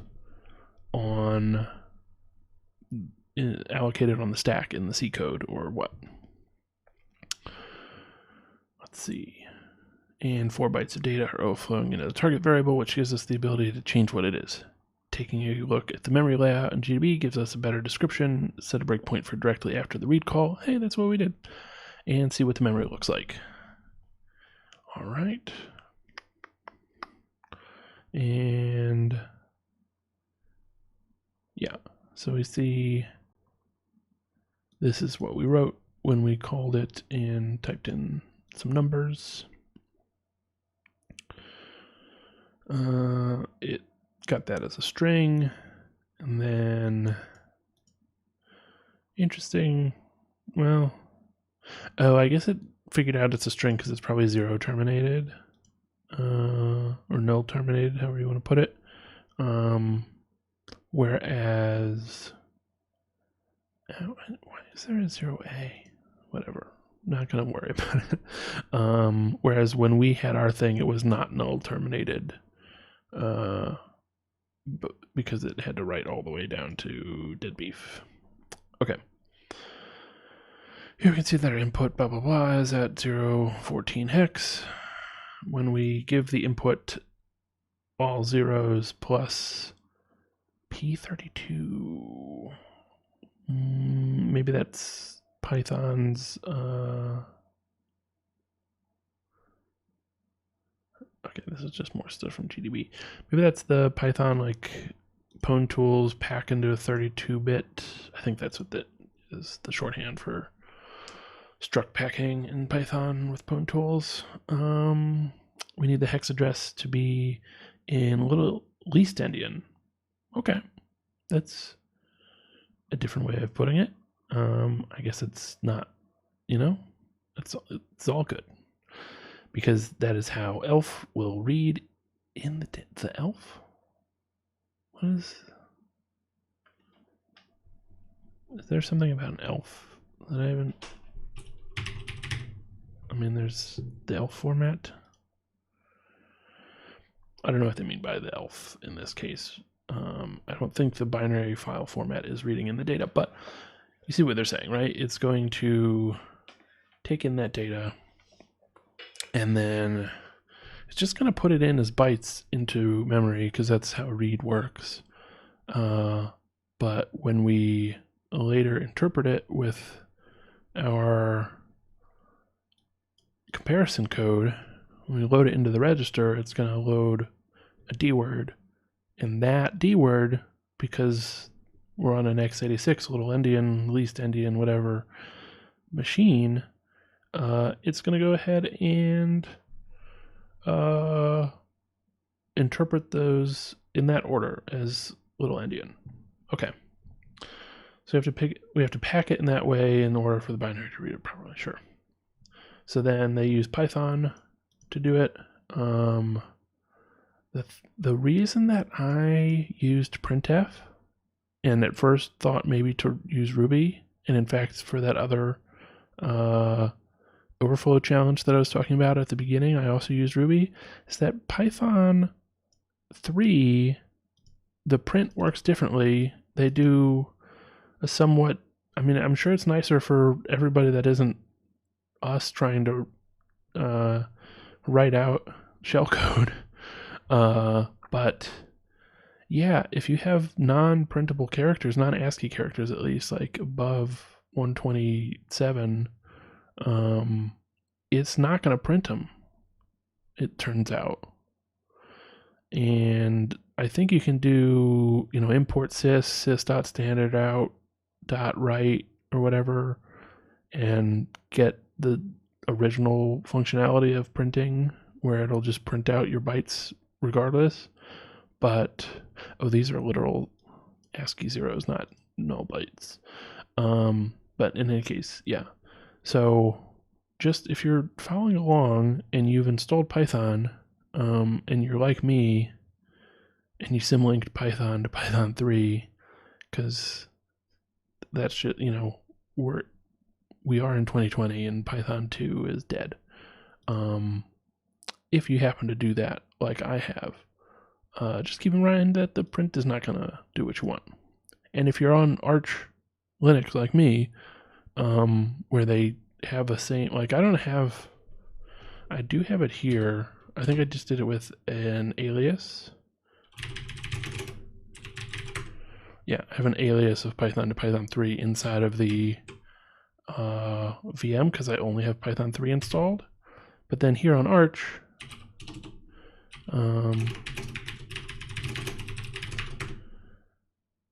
it's a symlink by default, and you have to do Python 2 to get a Python 2 interpreter, because they are rolling with the reality that Python 2 should go away. But the problem, of course, is Python 2 contained the nice printing of stuff, like, so you can do it on a quick one-liner. You can do it in Ruby as well, print. So let me just show you that difference in case you are confused about what I'm talking about or something. If we say Python 2, oh no, we probably want to do it with quotes, with double quotes inside of the Python code. Let's just print that out. I did print that. Okay. Right, because it's Python 2. We do that, and we write the syntax correctly for Python 3, of course. Then it does not give us the same character because it is going to interpret it as some kind of, it's not even, I don't know if it's UTF-8 or if it's like converting what some other like beyond ASCII code page kind of thing to UTF-8. But if we try this, we see that's 2 bytes because it's got that and it's got the end line. If we do it this way, it's 3 bytes. What are those 3 bytes? Let's see. None of them are EE, if you notice. Right? This is not part of the stuff, but it ends at the 0A. But these are the character with the I. Can I make this larger? Okay. Y'all probably didn't appreciate it being so small in the first place. But the I with the little hat, caret symbol, I don't know what that term is for that particular diacritic mark. But that's a 2-byte UTF-8 character. If we do with the Python 2, we get the EE followed by the new line that we expect. So basically, print doesn't do anything for us for our use case in Python 3. So keep that in mind. But if you do, let's do it in.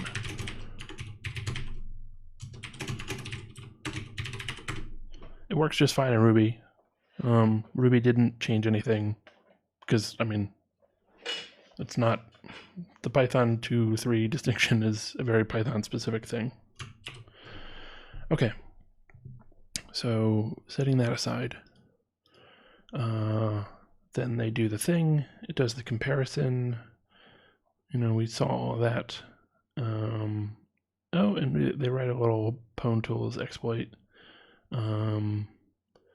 which this is probably what we should try to do, actually, because I was not getting... That's one of my issues.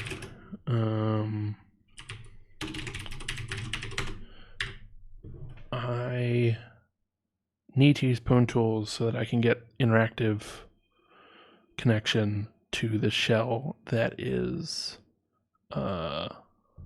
spawned when I have my shell code actually running to pop a shell.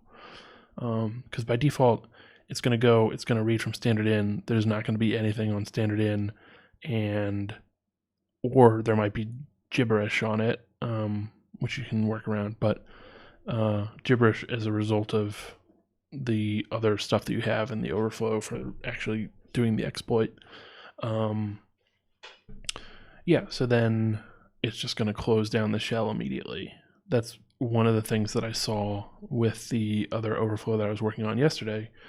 What I was able to do is, like, I was catting the result of building this assembly code and packing it with the rest of the stuff for the overflow, and I was catting that and piping it to the vulnerable program.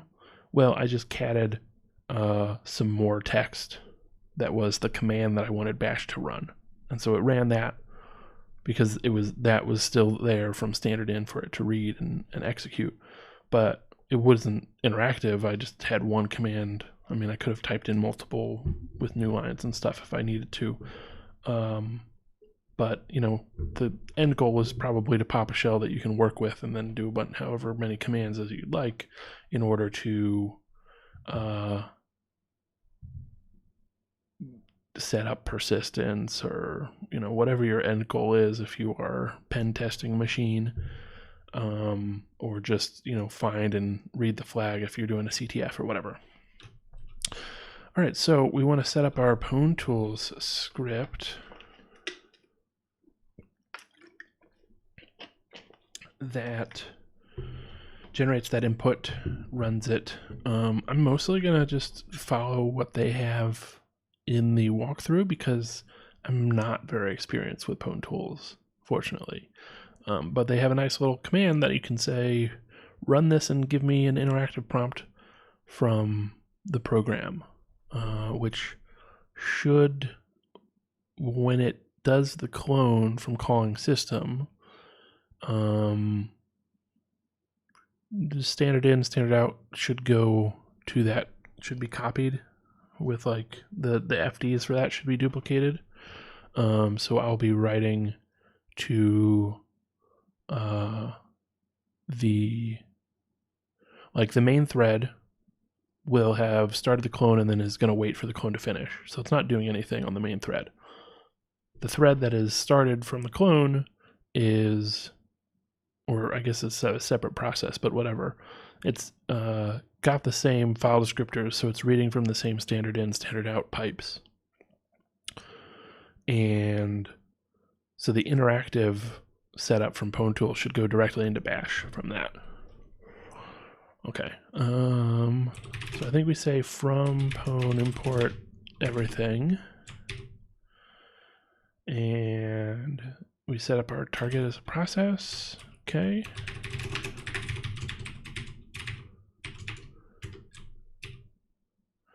And then we set up our payload.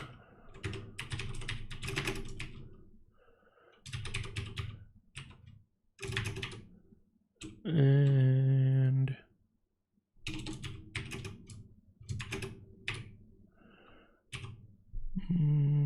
what do we want? We want 4 by 5.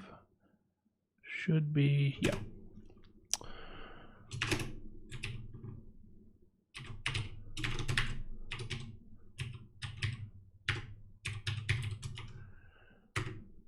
Cafe Bay. Then send the payload to the target and be ready to do interactive.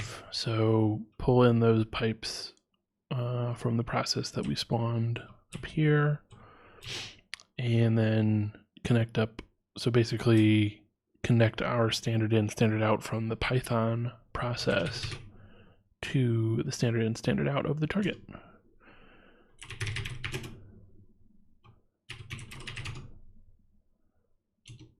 Oh, but I don't have, I think this should work with Python 3. Let's find out. Must be stir, not bytes. That's probably a thing that I don't know if bytes can be multiplied really.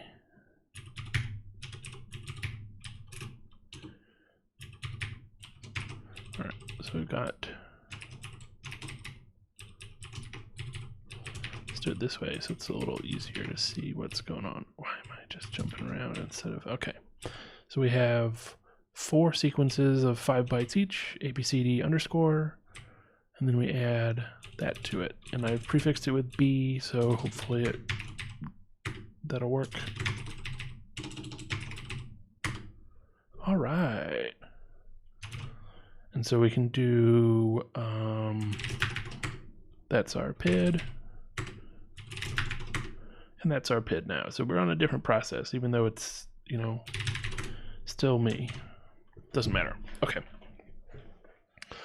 So that's that one done. I'm glad I read through the walkthrough, because I probably would continue to do stuff like run it in strace just to figure out if I have actually done what I wanted to be doing.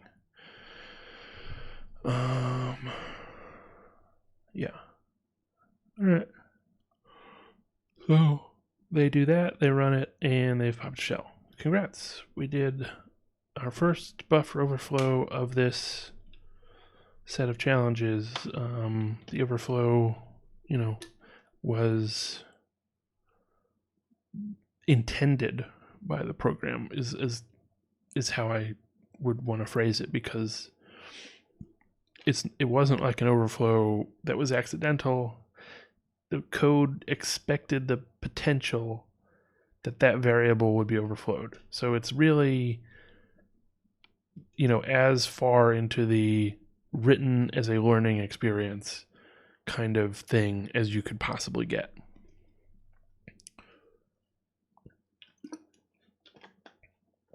I'm guessing the rest of these are not going to be like that. So we've got Tamu19. This is the directory name. I'm going to move this to, just to actually match,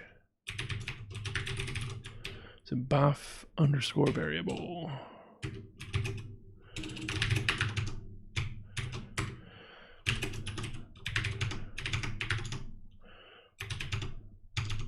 What do we want?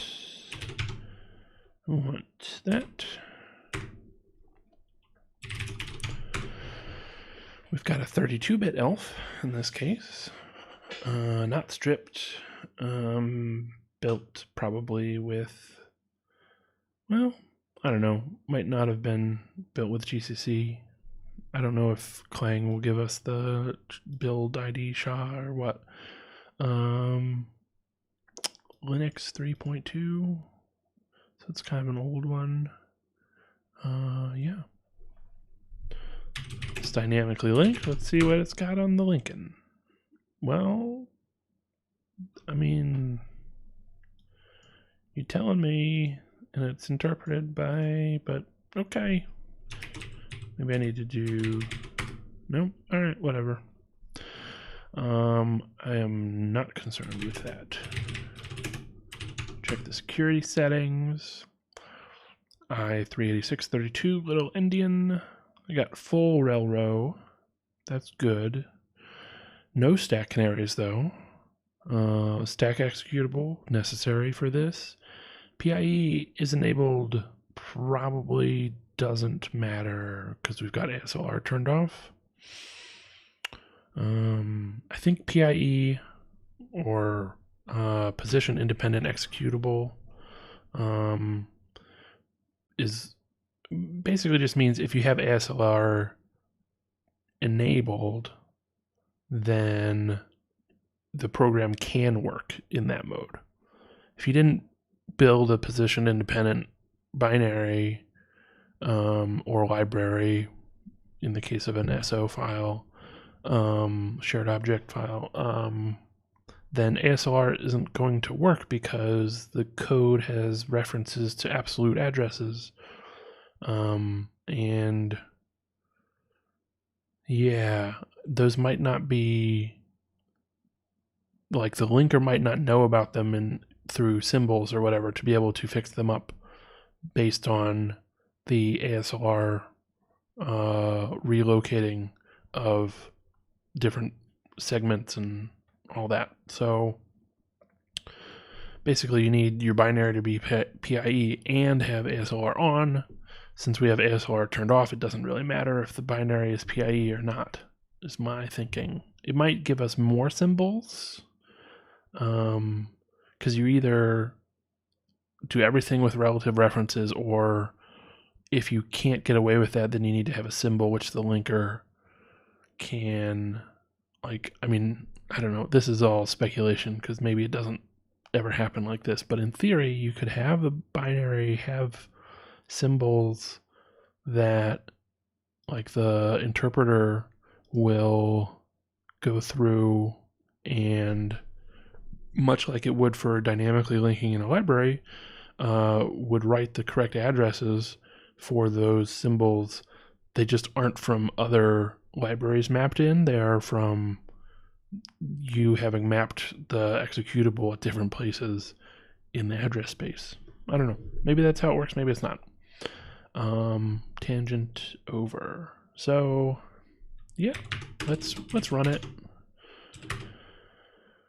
What?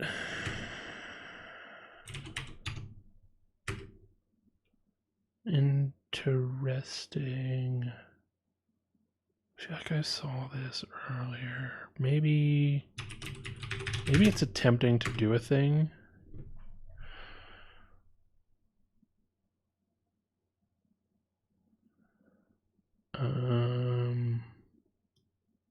What? No, it's not finding it.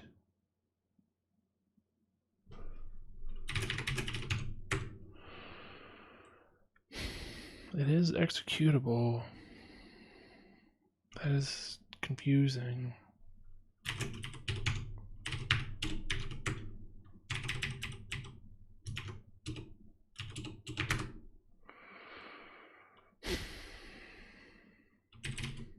Can we still run the other one? Something happened on my machine?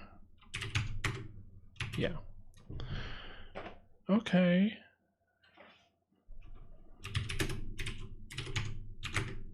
Well, that one doesn't exist for sure.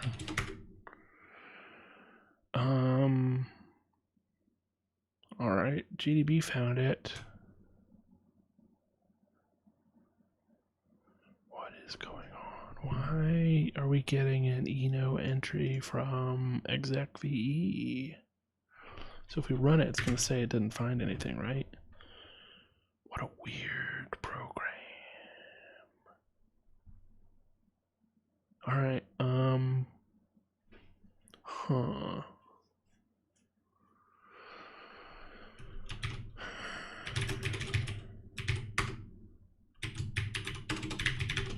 Is there any other reason we could get enoint? Oh, this is related to how the interpreter doesn't exist. That is an interesting choice. So we can look at the sections. We've got the interpreter section, and this is the interpreter.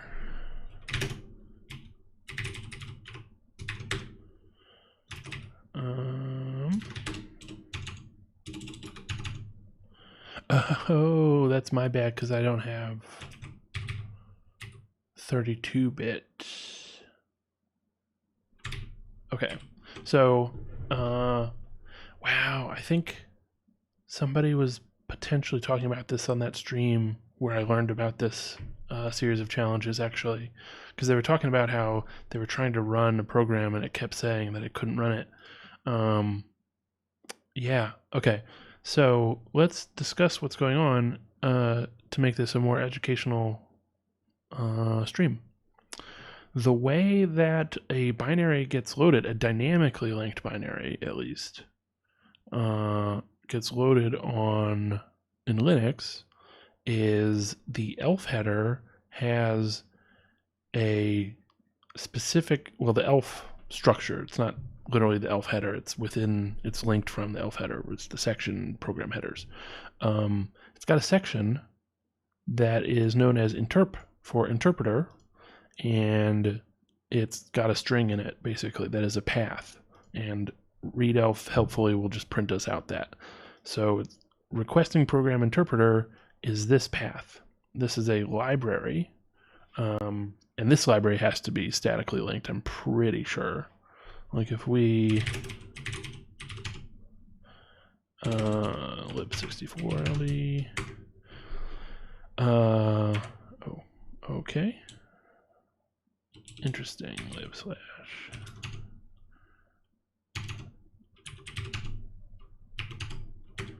Okay.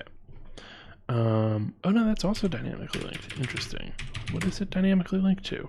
Well, okay, now you're just fucking with me, file. File says that it's dynamically linked. LDD says statically linked. So, you know, who to believe. But in particular, the file that represents your interpreter does not have an interpreter section, because that would then cause, I mean, I guess you could have it interpreted by another thing, but I've read through the kernel binary loading code for a thing. I was working on trying to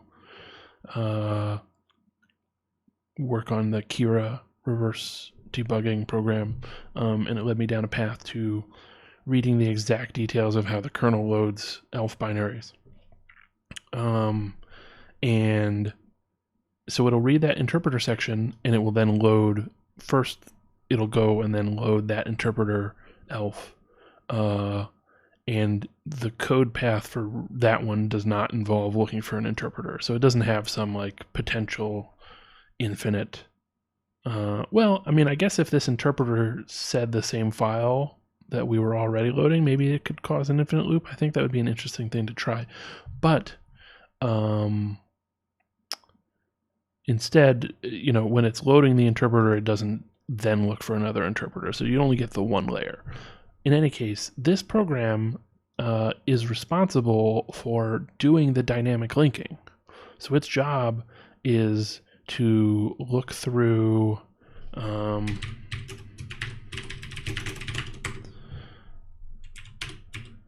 what is going on here?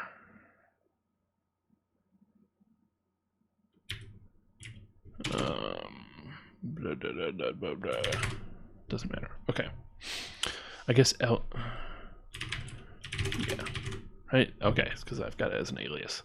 My bad, I should have used which. So cut is a program that's dynamically linked, and it says it needs these two libraries. It also says it needs this one because this is the interpreter.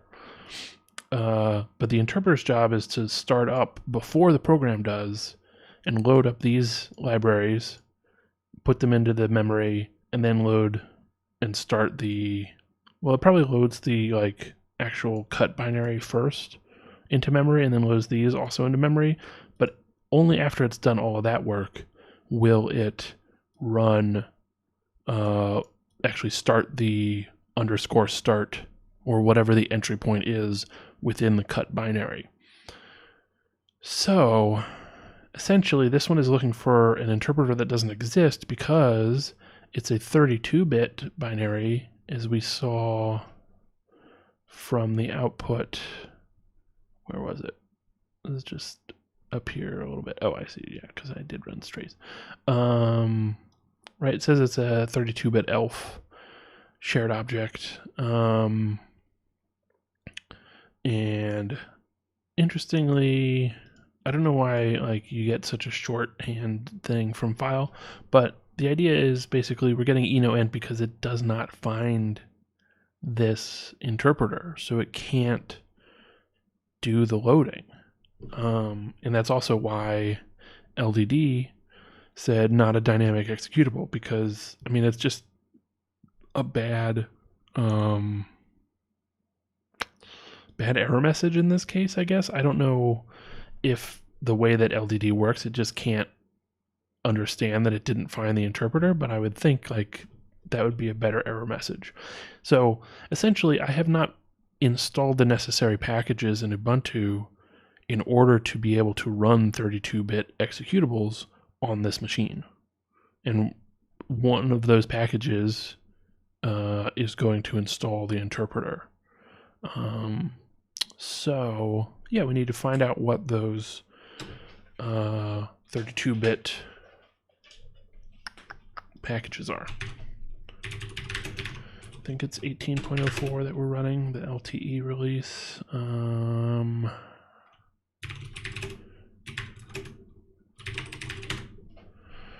Support for running 32-bit x86. And having other interpreters...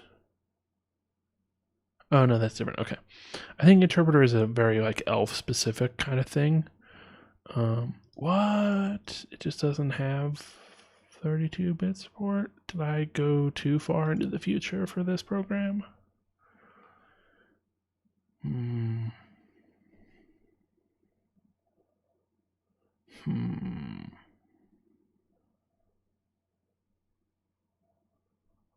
Oh, that's just like the default official images. They're not going to build a 32-bit x86 release. That's fine. Okay, let's just look at this. Interesting. Oh, but it says it doesn't work.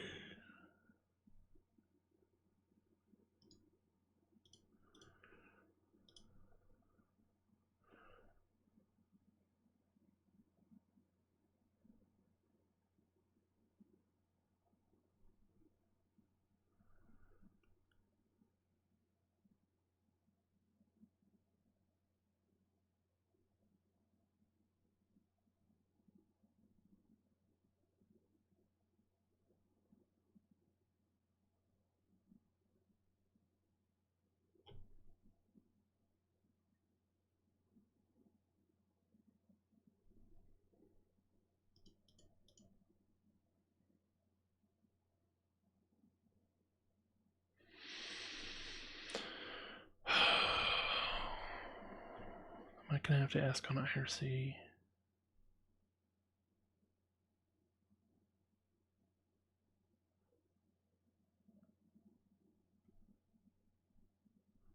I don't have a package to install, right? So my issue with these instructions are saying, well, why don't you just go ahead and install?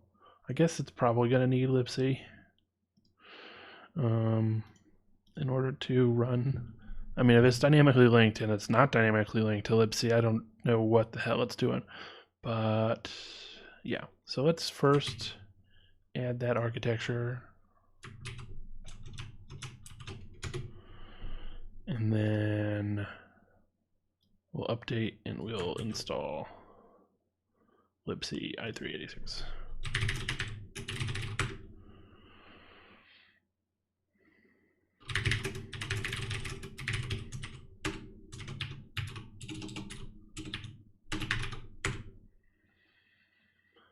No, libc 6.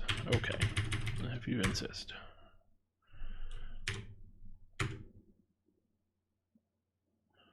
Let's see then if we have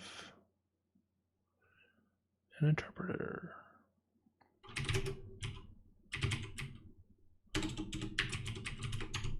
Yeah, now we do. Okay. All right. Problem solved. So, run the program. Stop. Who would cross the bridge of death must answer me these questions 3. Ere the other side he see. Believe that is Monty Python. What is your name? What? I don't remember the rest of the questions. It's been so long since I watched that. Man, my nerd cred is in the garbage. Well, it's Charles. In this case, I don't know that. Okay. I do remember the absurdity of the. Wow, this is bringing me back. I used to be a big fan of Monty Python. I still am, but I don't like go back and watch. But that absurdist humor is probably one of the biggest influences on my sense of humor as it stands, which is far from uncommon, especially in the sort of, again, as I say, nerdier sort of communities. Maybe I will queue that up to go watch it at some point. I don't know where I can find it, if it's on Netflix or what these days.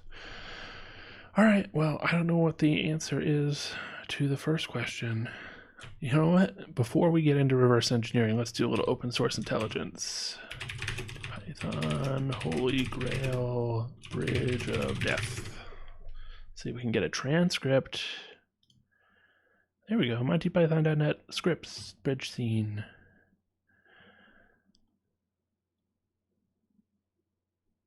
They argue about the number of questions. Okay. A couple of people die, if I recall.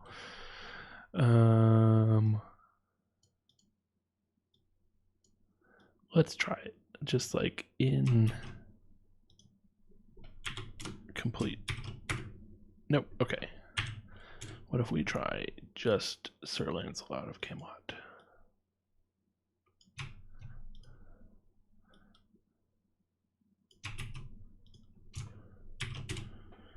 Okay, so as I kind of suspected, it's not actually gonna give us anything if we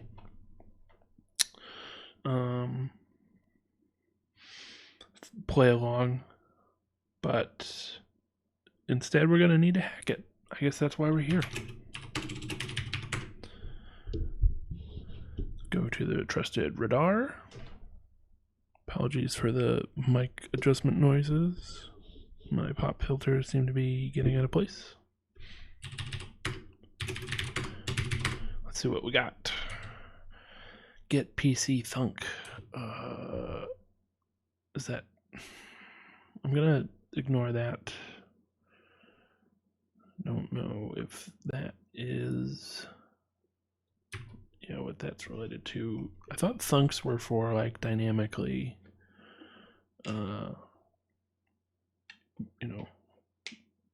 actually doing the linking at runtime if it should be necessary to call a function.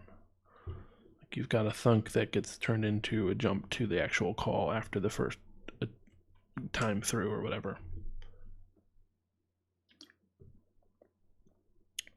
But I guess it is possible that there's other thunks, or maybe that's just what it's doing and it has to set it up. I don't remember other programs having to set it up, but I don't know. Set vbuff. Well, let's check out what that is. Stream buffering operations. Okay, so it's just saying like if we're gonna write to this file stream, then here is the buffer to use, which is like set buff. But V is the one where you actually set the size and apparently mode. You can say unbuffered, line buffered, or fully buffered. Interesting. What are the differences there? Except for unbuffered files, the buff argument should point to a buffer at least size bytes long. This buffer will be used instead of the current buffer. If the argument buff is null, only the mode is affected. A new buffer will be allocated on the next read or write operations. The set vbuff function may be used only after opening a stream and before any other operations have been performed on it. The other three calls are in effect simple aliases for set vbuff, so that's why our code is calling set vbuff, because maybe they just called set buff and chose to use, yeah. So if you call set buff with a null buffer, then we set it into unbuffered mode. If you call it with something else, then we set it into fully buffered, but you can call set vbuff and do line buffered. What is line buffered? Good question. All right, described up here. The three types of buffering available are unbuffered, block buffered, and line buffered. When an output stream is unbuffered, information appears on the destination file or terminal as soon as it is written. When it is block buffered, many characters are saved up and written as a block. When it is line buffered, characters are saved up until a new line is output or input is read from any stream attached to the terminal device. So you get a little more, you get that nice combination of like, it's basically terminal focused versus you might buffer for, I don't know, network stuff. Then line buffer doesn't make a lot of sense because your network packets are probably not either they aren't, they're binary, so you're not getting those new lines, or maybe they're HTTP, which is not binary, but you probably want to buffer more than just the first line of the HTTP packet or message, I guess. I don't know if you would use this with network stuff, but I mean, that's the fun of Unix is that the file can be anything. So maybe it's a network stream, maybe it's a file, not even a file, maybe it's a pipe to another terminal. They say it doesn't matter, but it probably does, because then they have all these commands so that you can define exactly how you want to use the thing that you shouldn't have to know what it is in the first place. All right, rant over for now. Yeah, so let's see, maybe they're just calling it unbuffered. EAX, they are setting a buffer, it looks like, which is EBX. What are they? I wonder if get PC thunk sets EBX. Why am I not in here? Yeah, okay.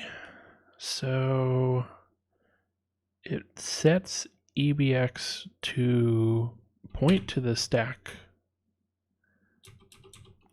and then we add 1820 hex to it.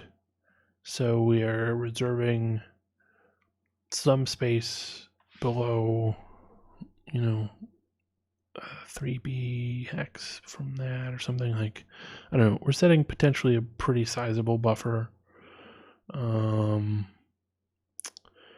And doing 44 beyond that as well. 44 hex in addition, I guess. Although we are adding to these values, right? So stack has grown 10. I don't know why we're so far from wherever the stack pointer is, but let's maybe set that aside for now and come back to it in a second if we need to. And then, so first parameter is,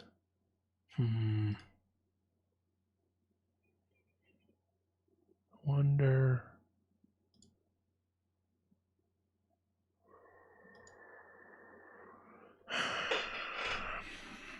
Okay, we're calling, need to work out what the actual parameters to this call are.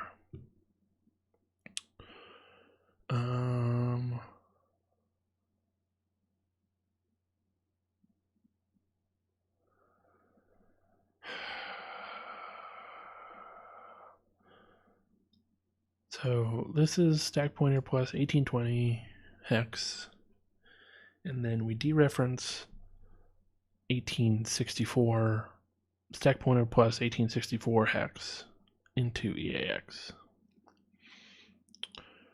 And then or sorry, we don't dereference it, we just move the address of that. But then is that what's going on? Why am I so bad at assembly code? All right. Right. We're dereferencing that. And then that is again dereferenced.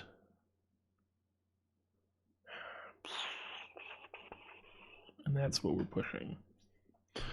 So I'm going to just run through this in GDB so that I can get some sense of what's going on. So first things first, for whatever reason, we get stack pointer plus 4. Oh, that's the first argument. We're only using one argument, I guess.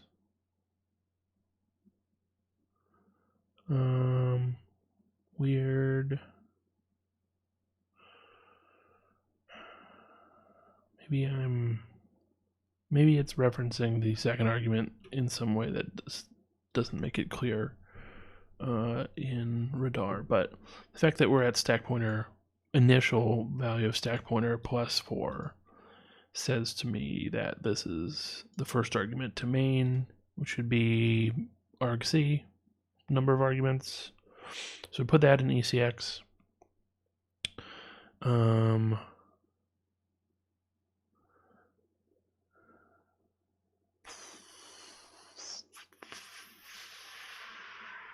Push all these things. All right, let's just run it in GDB and we'll step through. Make sure, like, in theory, I should be able to read this pretty straightforward. But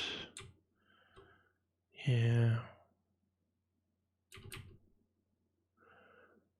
Okay, so it does 2 puts calls. Those are our writes. Pretty sure. It's using EBX minus these values.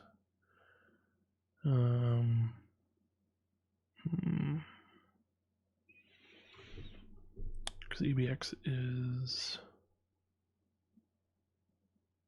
Oh, okay. So EBX is like our data segment, basically.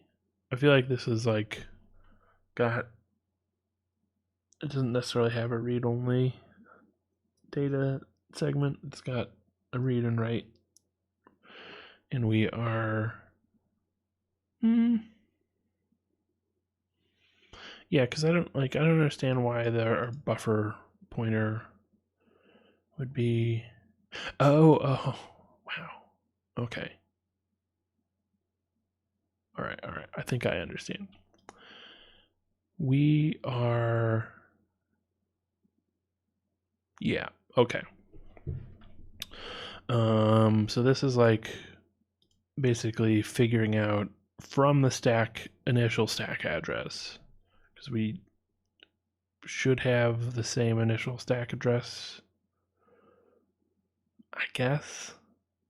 I mean, you'd think if it's PIE that wouldn't necessarily be the case, but in any case, we're calculating an address which probably is in the read-only data segment, and we are working out. We're getting a value that is a pointer to some structure that is basically a static variable at the C level, static constant. And then we're getting the first pointer from within that structure. What this is doing is getting us in C code what is known as the standard in file pointer. Can we do that? Is that search going to work? Yeah. So we've got a file object. You're not really supposed to know anything about the details of that file object. You know, I guess if you're doing some hacking, you can go look at the details. You can go see the glibc source, but it's just, it could be different from one libc to another. But the idea is you work with a pointer to it. and then use it with fopen, these other things, right? We saw it was the first parameter in setVbuff, file pointer to stream. There are some standard ones that are macros that basically expand to find this pointer in some constant. So basically, we're probably calling it on standard in, since it was the first pointer in that structure. So this is the pointer to the structure. We dereference that, and it's another pointer. It's probably a structure that has standard in, standard out, standard error. Those are the order that we usually use it. So this is a pointer to the standard in file stream, basically. Okay, and then our second parameter is 2. So that's going to be, seems weird. I would have thought that maybe for the mode. Why is that a 2? If it's a pointer to something. But if we have 0 and 0, maybe that's not how it's working.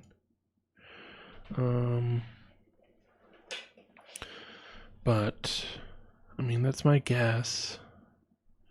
So we're gonna call. All right. Well, we can see it in GDB. I think it will tell us what those parameters were because somebody has done the work of actually knowing, what the order of argument register / stack usage is for different function call. What do they call them? Conventions. Yeah. Okay. So. And then later on, we're still using EBX. So this is the stuff that made me realize what was going on with that code and why it's getting the standard in file pointer. We then reference this to get a argument that we're going to push on stack. That is the pointer to a string to puts. So this is going to be a constant string because it's just, the little Monty Python text. And then this one is the question that we're prompted with. And those are both going to be hard-coded somewhere in the binary. In this case, at this address relative to the stack somewhere in the read-only section. So we puts those two, and then we get a different location. Oh, maybe maybe this isn't the structure, but maybe this is a pointer to the file pointer for standard in. I don't know. And maybe this is a pointer to, because these will be standard out. So 0x44 is the pointer to the standard out file pointer, and 0x40 hex is the pointer to standard in. Because now we're going to do an fgets. So file get string with standard out, or standard in rather, as the file pointer. And we need to pass in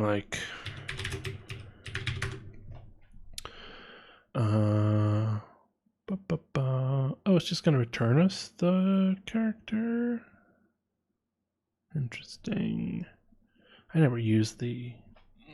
these are pretty sure these are the standard C library, functions for interacting with whatever. But I almost always use the platform specific ones like read, write, and yeah.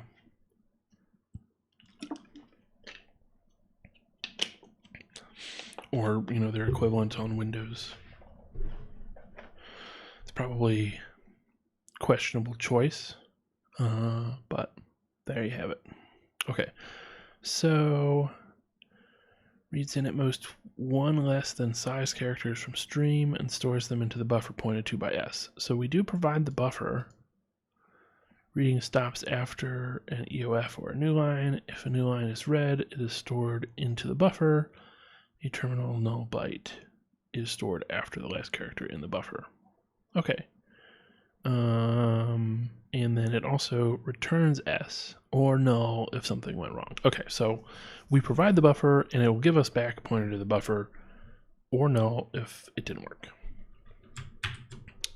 So it just seems like we push everything in whatever this calling convention is. So last thing pushed should be the first argument, because we'll pop in that order. So this is our buffer 0x3b from EBP, and we will read 0x2b. Okay, so I mean, that looks like it doesn't let us overwrite anything, because we're at 3b minus 2b gets us to 10. So far, not seeing any kind of overflow, but you know, maybe we're just supposed to get past this one and the overflow is in here or something, because this is the like you didn't succeed cases, I'm pretty sure.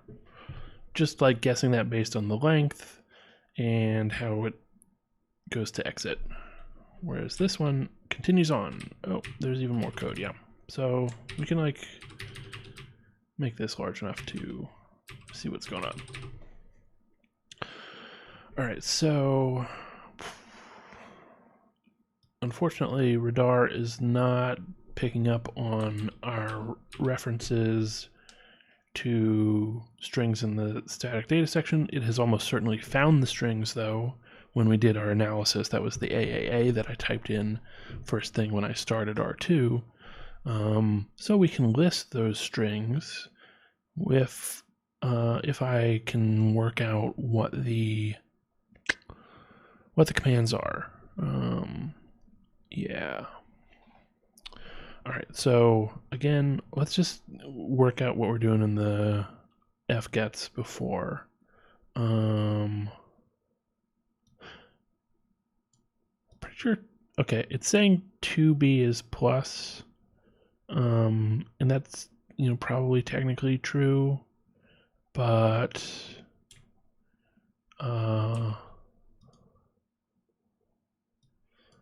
okay, I thought there might have been a mode thing in here, in which case the plus, you know, could have meant something related to the mode, but I think it's just a coincidence that it's a plus. So yeah, and the third argument we're pushing is that standard in that we found through this code. Okay, so let's look at strings.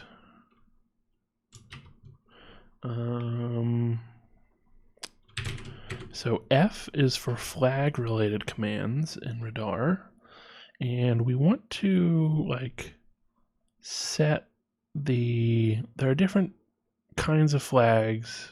They have a term for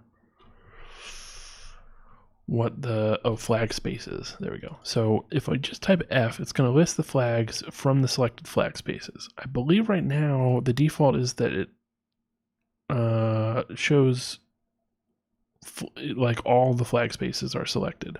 So we need to use this fs to do some stuff related to flag spaces. So I'll do fs question mark, which should list me the commands related that start with fs, which are all flag spaces. So if I just type fs, we can see what flag spaces we have. The asterisk means that it is selected. So I can just go ahead and select, I can do fs minus dash, which says remove all flag spaces. So I'm gonna just like unselect everything first, and then I'm going to select strings. And now if I type F, did that? Let's see. Oh, okay. I'm gonna quit out. Maybe there's a way to undo what I just did, which was to delete all the flag spaces. I thought I was just unselecting them, but I didn't read the text very well. So Yeah. But it was remove them. I want to... Isn't there... Well, I guess maybe if I just say fs strings, then okay, now only the strings is selected. So now when I hit F to list flags, it will only list me the flag strings. There we go. Okay, so we're going to seek to main. I realize I haven't been explaining any of the commands I've been running in Radar. So S is for seek, main is the name of the main function, or we'll see if this works because I don't have the functions flag space selected. Yeah, it changed the address that we were at. It starts at the entry point address, I'm pretty sure. If we do S entry 0, that takes us back. Entry 0 is the name that Radar gives to the entry point, especially if it doesn't know of any other name for it. If it works out that like it's _start, which is the standard libc name for the entry point function, it'll do that. But if it doesn't have the ability to detect that, maybe the symbols have been stripped, maybe it wasn't a C binary in the first place, it'll just call it entry 0. So you can always go to entry 0. In this case, it found the main symbol because I believe this binary does not have symbols stripped. So we'll just go ahead and go to main. Capital V is, to be honest, yeah, it just, so V is for visual mode, and then a capital V after that is to view the graph mode. So if I do VV, I think that's the same. Yeah. I just always use 2 capital V's because that's simpler for me, I guess. I don't know. That's just what I've sort of memorized. Okay, so if we print out the strings again, we can try to work out, we know this is the first string that we use, and it's at 990, which is EBX minus 1620. So let's do,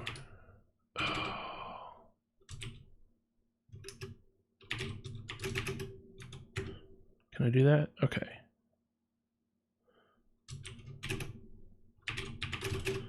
Trying to remember, that doesn't work very well for what I want. You can do math in Radar, but I don't remember the details of, god damn it.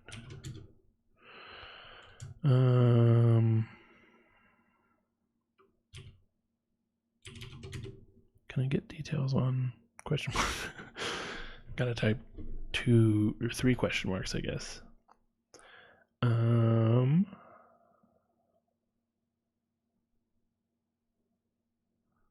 Okay. Yeah, I just want it as like,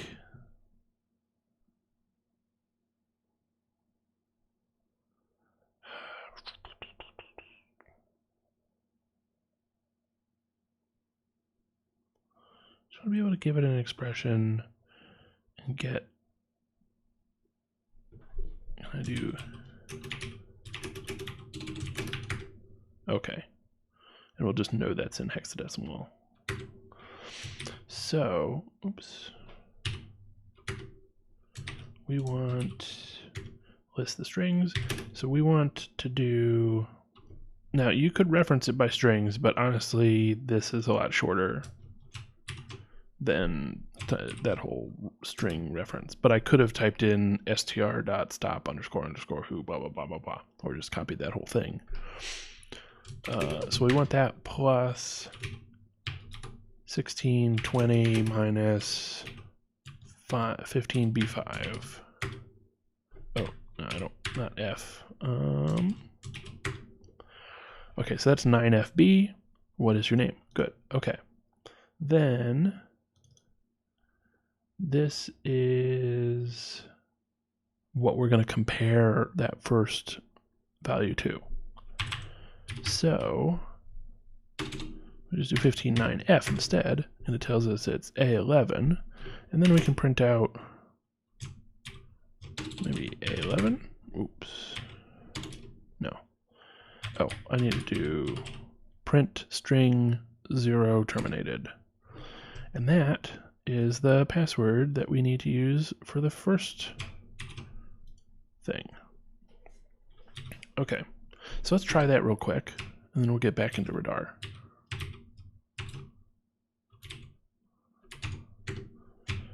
So paste in that.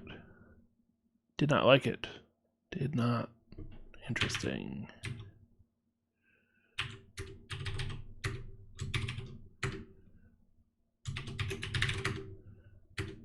Okay. No. Okay, anyway. I keep expecting space to page down, but it's not less. And I didn't really need a page down anyways, because we're still... Maybe what I was trying to do was not accurate.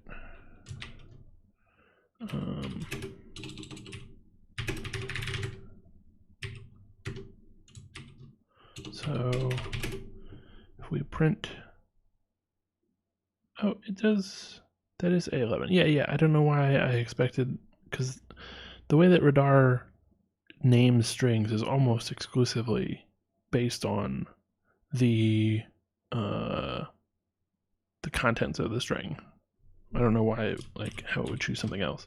So I think... No? Okay. Well, I think if I just put in the actual, like, flag name. Why doesn't it like that? Okay, let's do a quick Radar manual.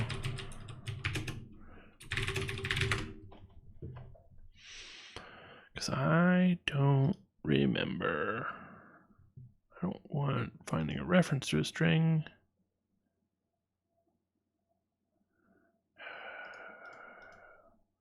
This is the other thing about Radar. Like, I don't know how to find just a basic... Here's a cheat sheet. Hopefully this will give me some... Okay.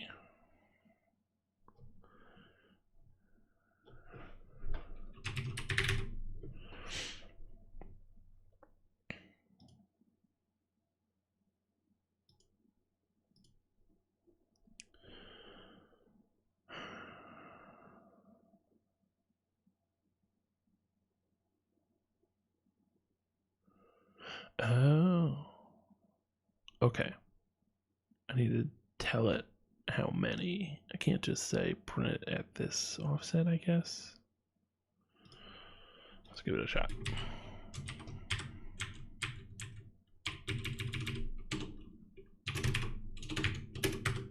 Yeah, okay.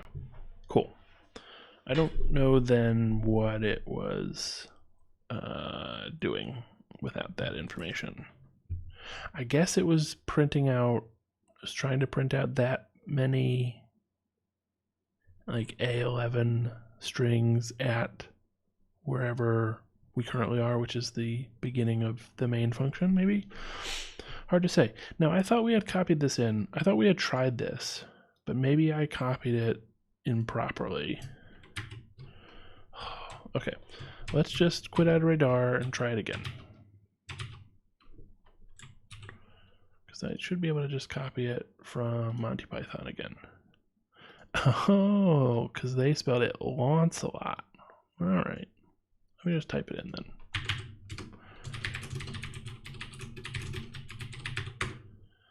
All right, okay. To seek the Holy Grail.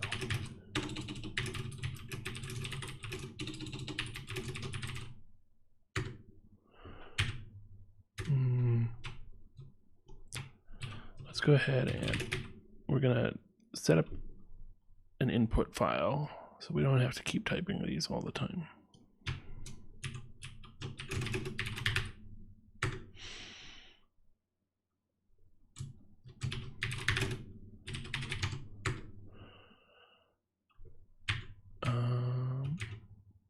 Right.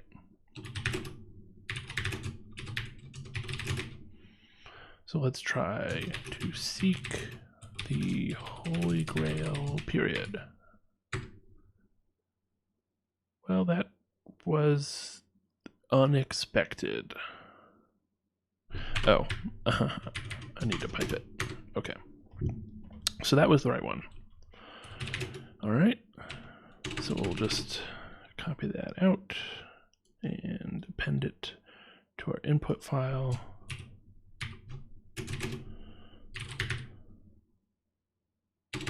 Append it to the input file. So now if we run that, it wants our secret. It wants the secret. Okay.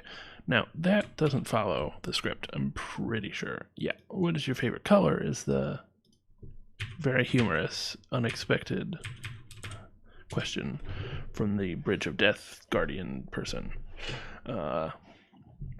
And oh, no, I don't want to run pwn again. I want to run R2, and we'll get back into it.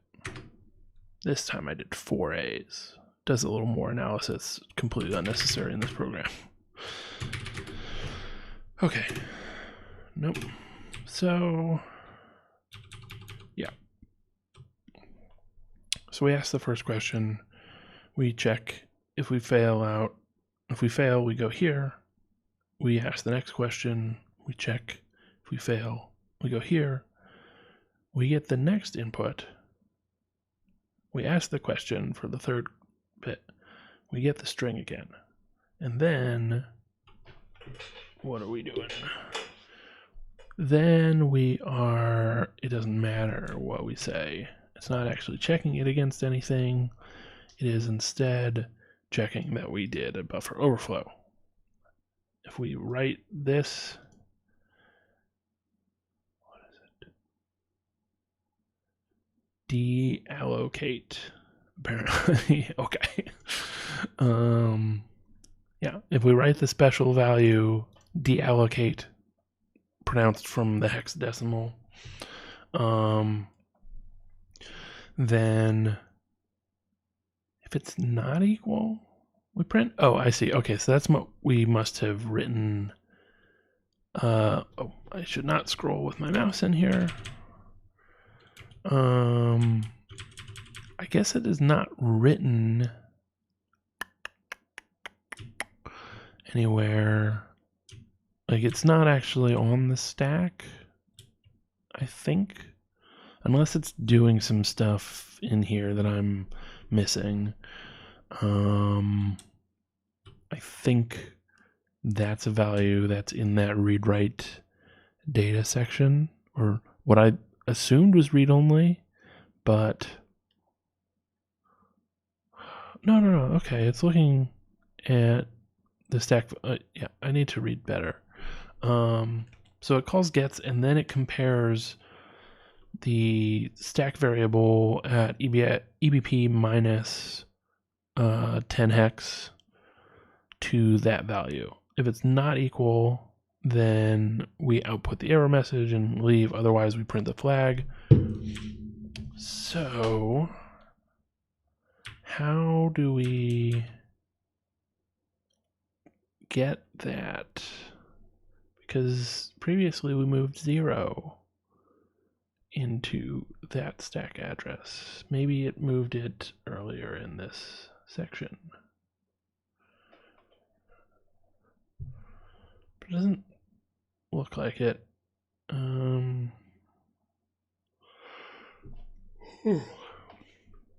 Because all of these, the stack manipulations are what we do after we call puts standard, because we push stuff. I guess I don't know, but it's the same every time we call puts, so I don't think it's related. So this time, yeah, we load the buffer for the gets, same buffer as always. All we need to do is write a big enough buffer. Oh, I see. Yeah. Because we were calling fgets before, which does take a size. And so we cannot overflow on any of these earlier calls. But we do call just gets here, which allows us to overflow because if we look at this one does not have gets. Man, 3 gets? Okay. This one is just going to read until we get a null byte. No check for buffer overrun is performed. See the bugs section. Never use gets. Oh, well then. Because it is impossible to tell without knowing the data in advance how many characters gets will read, and because gets will continue to store characters past the end of the buffer, it is extremely dangerous to use. It has been used to break computer security. Oh, no wonder. You should use fgets. So CWEs are common weakness enumeration. So it's a list of if you're into numbers and lists and standardized everything, you can go to this website at MITRE and check out what numbers they've given to all the very common bugs that people write. Yeah. OWASP is another one, but oriented towards web stuff. I'm not that into numbers, but let's look at software written in C. And hey, look at all these numbers they give you. So stack-based overflow is 121. And this one is saying 242. So this function is so bad that even though it is a means to do a buffer overflow, it uses a different number, which is an inherently dangerous function. This one is so bad, there's no way to use this function without it being of a security vulnerability, basically. I mean, I would say you could like create a buffer. I guess it's not technically, it doesn't have to be a stack buffer overflow, because it could be heap overflow. It's a buffer overflow of some kind, because there's no way to prevent it from overwriting your buffer with like a few exceptions. Basically, you could create a buffer where the length of the buffer that you want to allow writing to is the length of the virtual memory mapped addresses that you have from that point to, like, if you wanted to allow them to write 50 bytes and you had a writable memory section that you had mapped in, you could give gets a pointer to 50 bytes prior to the end of that section. And if it attempted to write beyond that, then it wouldn't be a buffer overflow, it would simply be a seg fault. So it doesn't necessarily get you, okay,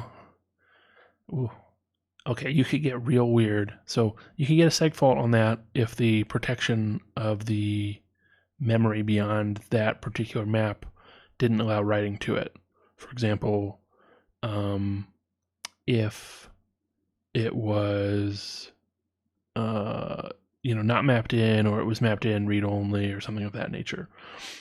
But if that was memory that needed to be paged in, so you had mapped a file or something, and the page beyond that one had not been paged in, which is a circumstance that, I mean, you could force it for sure.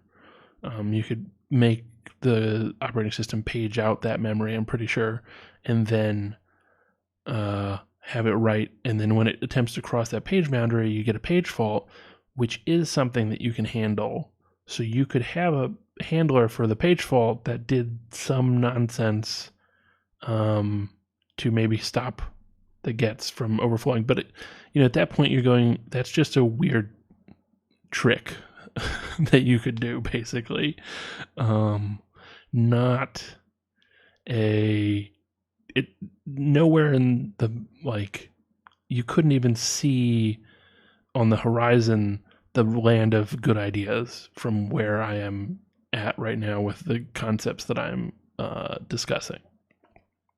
So we're not going to do that. But I just found it funny that gets is so bad that it sits in its own category of never, ever, ever, ever. And yet, I mean, if we look at the C standard for like C11, C17, whatever, is gets still there? Is gets a, let's see. I mean, gets is their example in this. I don't know if there are other functions that sit in this category, but gets is the most obvious. So I understand why they're using it as the example. So if we look up gets in this excellent website, cppreference.com, or cppreference, however you want to say it. Yeah, you got gets was removed in C11. Okay, so they're working stuff out over time. And they have an optional way of doing gets with an underscore s, which is like Windowsy, I'd say, to do your underscore s version of a function. Fine, whatever. Okay, so that is notable because previously we were doing a safe, correctly sized buffer for the read that we were doing with fgets, and then notably we use just regular gets. So that means we can overflow, and we just need it to not be this value. Oh, no, again, reading. Okay, jump not equal, we jump to the failure, so we need it to be this value, and then we will fail the jump. We will fail the not equal check and flow into the print flag. Now, what I also saw in the folder that from the cloned copy of the Nightmare repo, they had a flag.txt, and I also saw in the strings. Let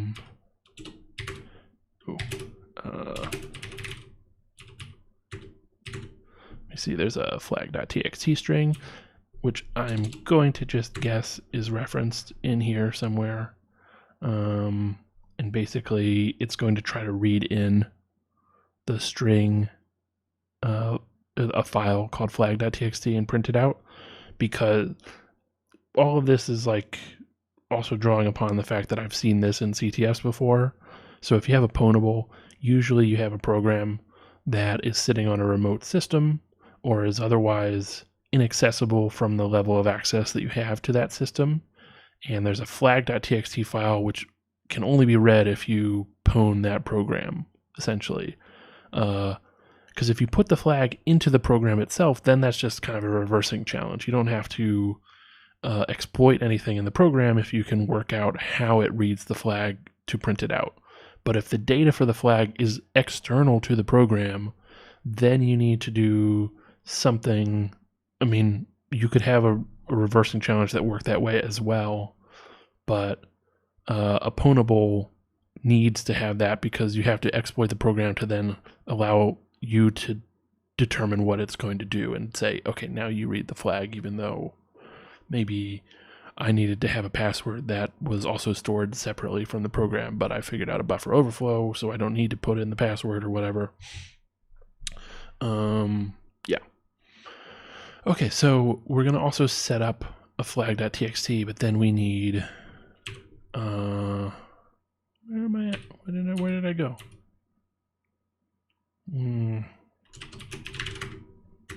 Okay, I don't know. I got lost. So we need enough bytes to do 2b to get us to here, and then we can write this value. So copy that out. throw it into.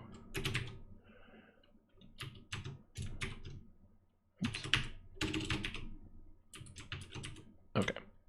Yeah, we're going to do that value after 2B's worth of junk, I guess. So let's do another Python script. From pwn import everything, target equals process, pwn1, payload equals I need it to be bytes. I hate this so much. Let's do Python 3 string to bytes. And if we just do normal ASCII character, or normal, ASCII characters, the fact that it's UTF-8 converted to bytes shouldn't be a problem.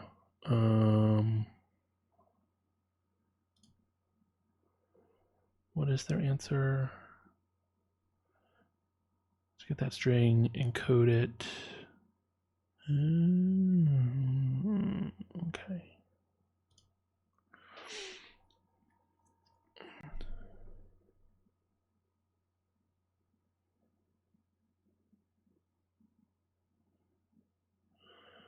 Okay, so you can just do whatever your string is .encode, and it will give you bytes encoded from, as reading that string as UTF-8 or encoding that string as UTF-8.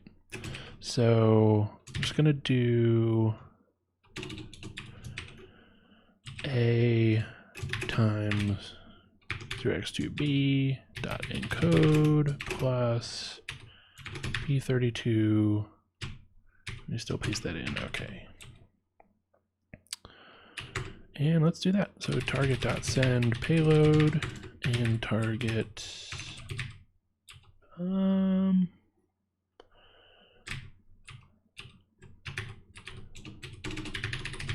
let's see what we got for process from the Pwn Tools documentation.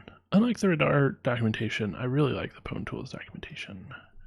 I mean, it's not anything different from like the normal docs stuff that you'll get if you follow like the standards around how to do docs for Python code, but it's, the quality is really about the content that you put in there. So it's just, read the docs, whatever. But let's see, process. I guess it's part of tubes. So let's see. And what do we get back out of this thing? We get a tube, which can be interactive. Yeah. Okay, so this is our thing. So we can just call read or receive.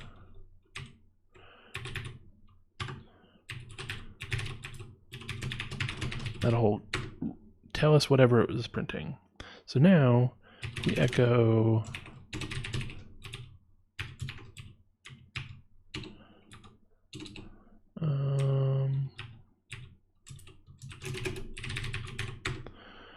and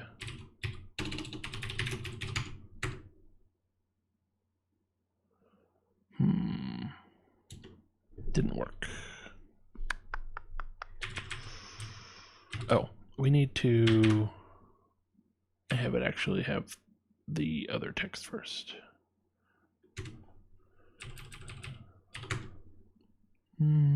Should we read it in from the file? No, we'll just throw it in here.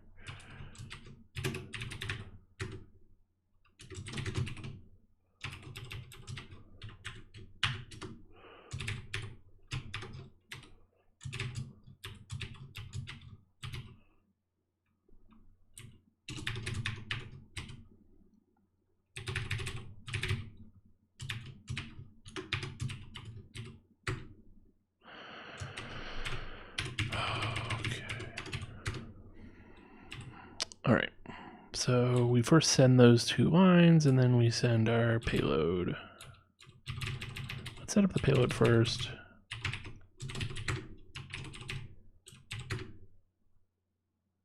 Come on.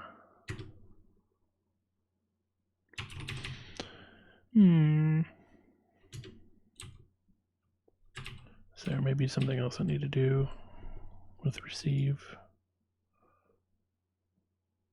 Maybe I need to print.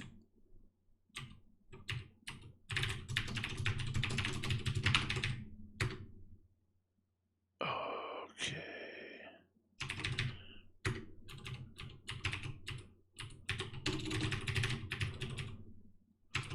Oh, right. We can tell it when to receive to, right? How do we say?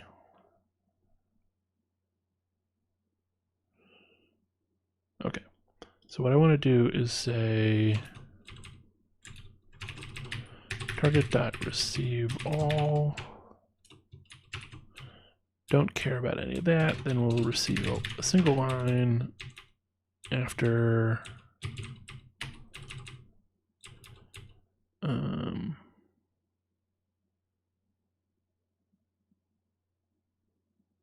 no, okay. So we send those 2, then we'll receive everything, and then we'll send our payload and we'll receive the rest and print that out. What happened? Okay.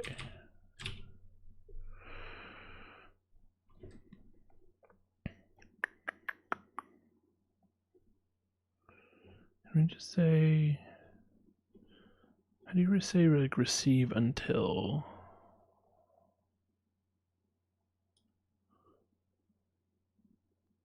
There we go.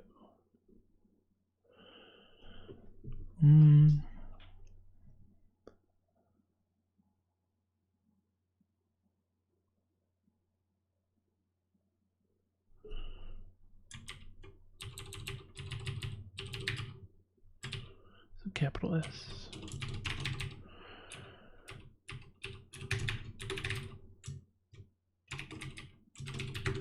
What is it we need?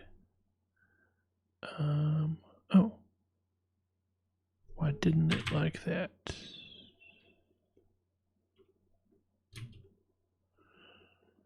What is your name?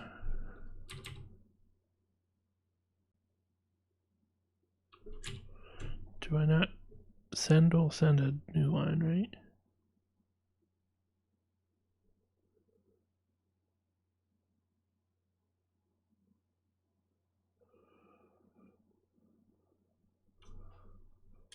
Oh, okay. It's a send line.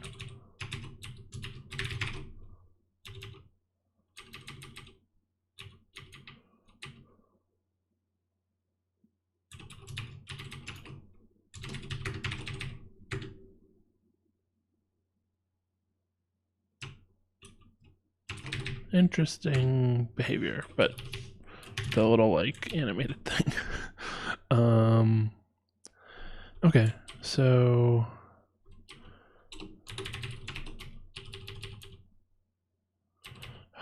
let's just do this.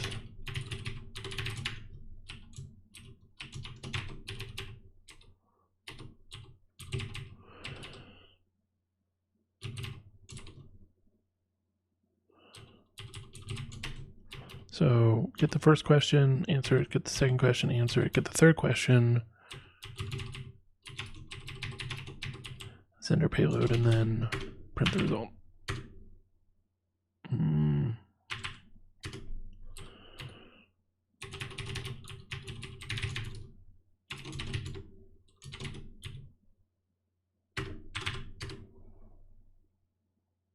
No.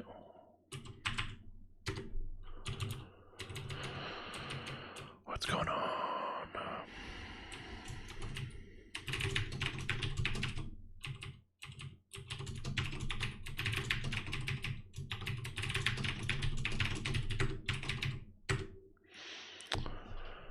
Okay.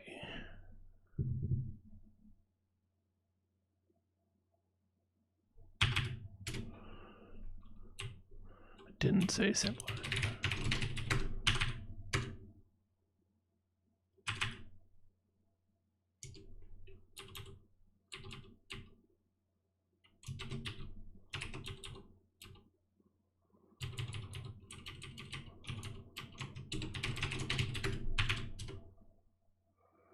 Okay. I need to mess around with Pwn Tools more.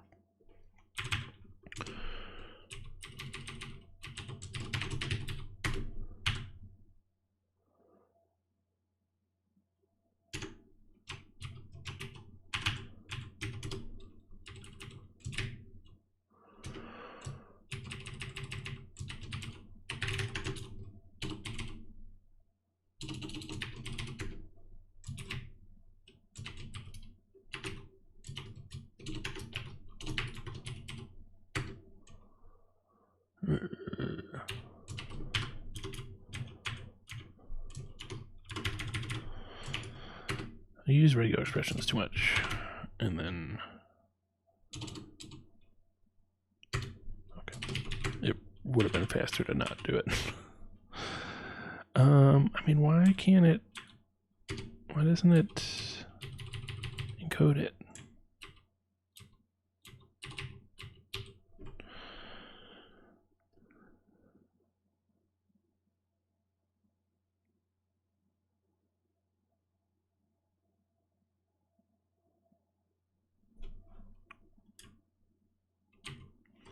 Whatever, let's try this.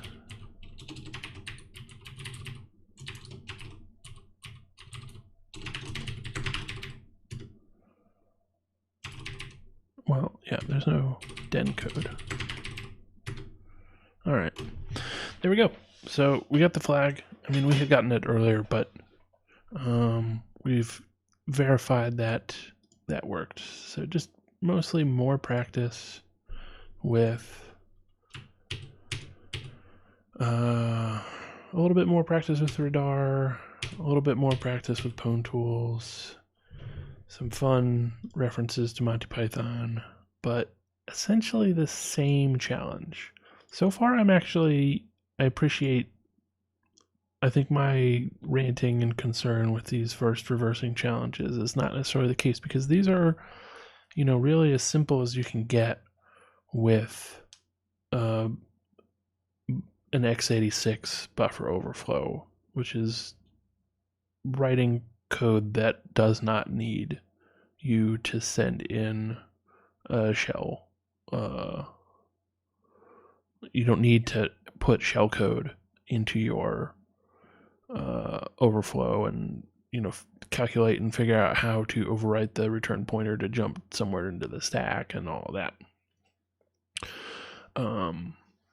In fact, it would be possible with this one. Because we used gets, we could have overwritten further into the stack. And like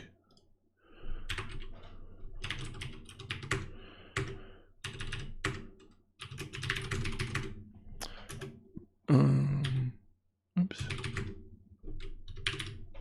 So this calls exit. Yeah, so if we went down either of these paths and got into the return, if we had overwritten far enough, we could have overwritten the value that gets well,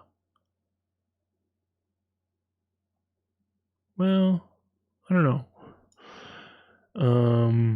Because we're popping something in ECX. I don't know. This is not necessarily the standard exit procedure for a C function. It's possible that it is, and I'm just not recognizing it. But basically, when we return, it's going to look at whatever value is in ESP. So this is setting ESP to something based on ECX, which we are popping, and it presumably pushed up here. Yeah, I don't know. So I think it was maybe I don't know. I just don't know. But in theory, if we could figure out what was at the location on the stack where we had whatever thing gets popped into ECX, and we add a 4 to our number, and then that gets put into ESP, or yeah, because it's LEA. So we're not dereferencing this. We're just doing the math and putting that value into ESP. Then we could, essentially control what's in ESP at the moment we do the return instruction and get it to jump into the stack, because this has, I think it was NX disabled.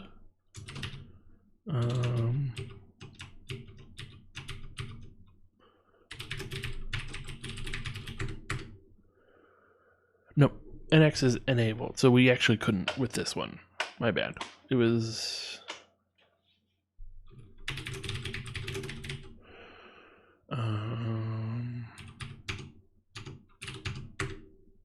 and NX was enabled on that one as well. So NX, I believe, says that, well, it's a way to say that certain segments are not executable, I'm pretty sure. If we look, well, I guess like the actual segment information in the ELF says whether those segments are readable, and maybe NX says whether or not the stack, which is not defined by the ELF file, I'm pretty sure.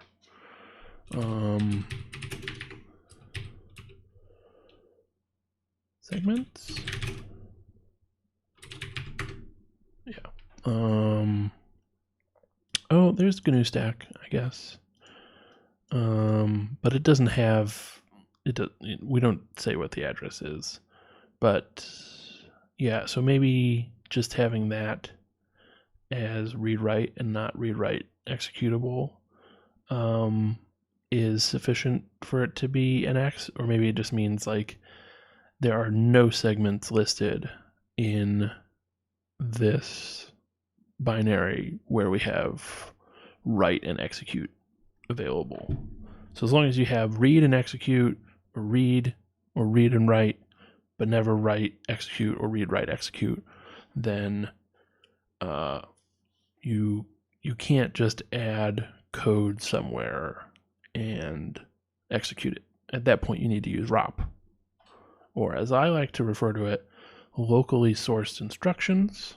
It's a little more, hipster millennial style. I'm a bit of a foodie about my pwning.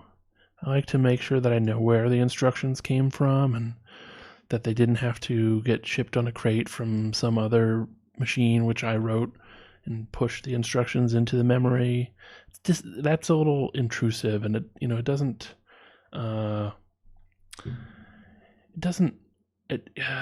respect the culture of the program that we're pwning. Instead, we find the instructions at the source and we just repurpose them.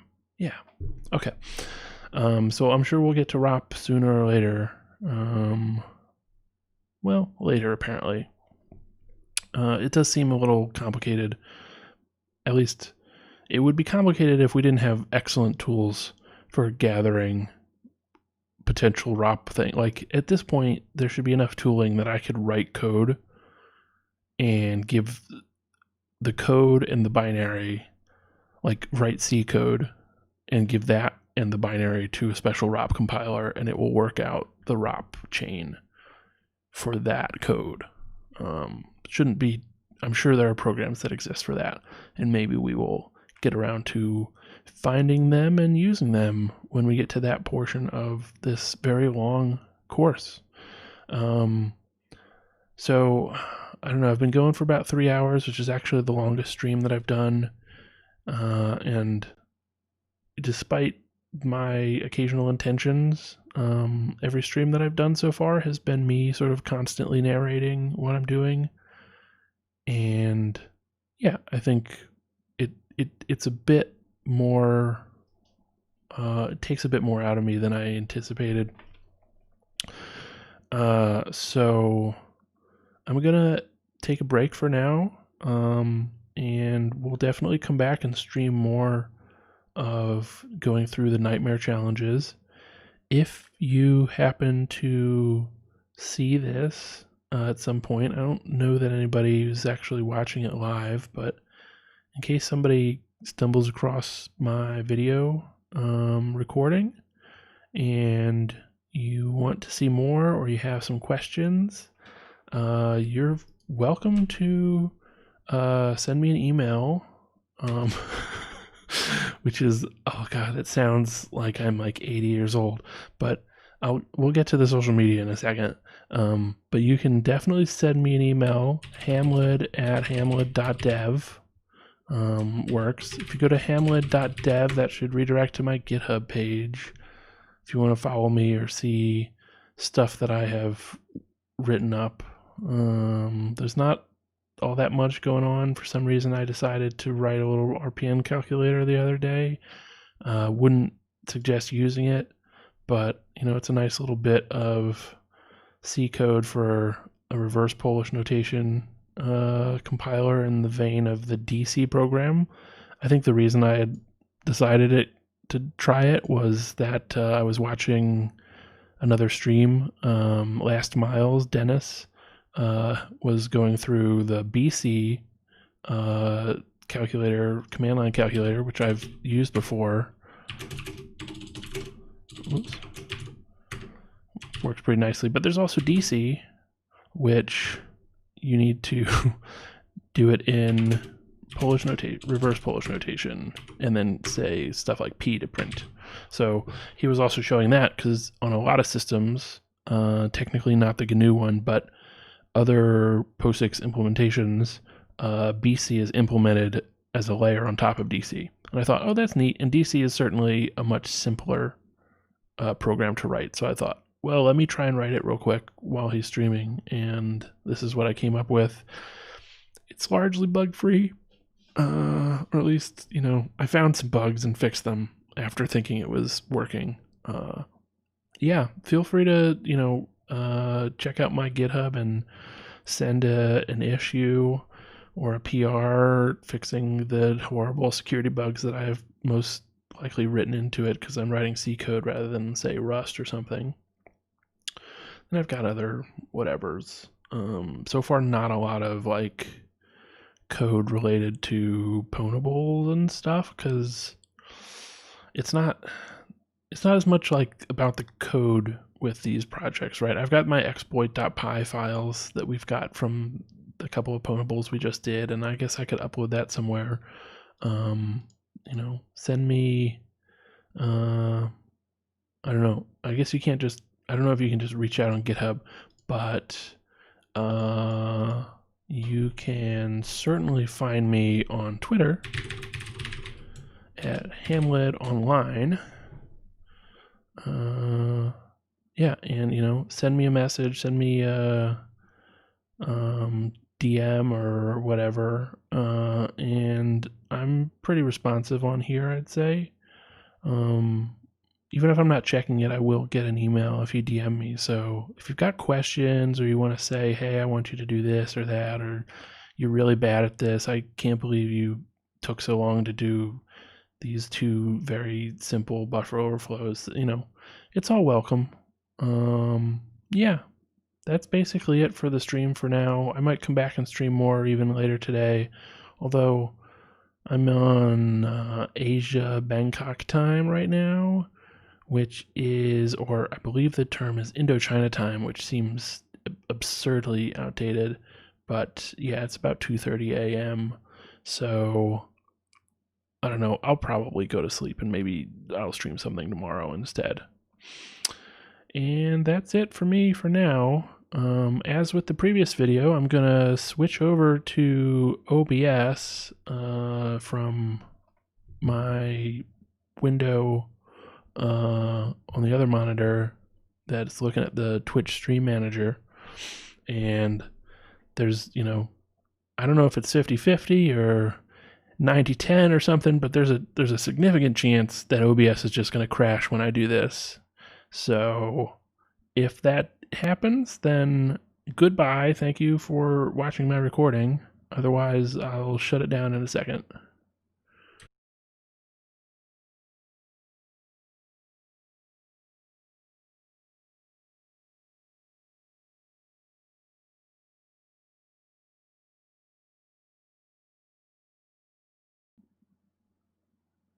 And of course it did crash, so this is me actually ending the stream so that Twitch knows that the stream is over.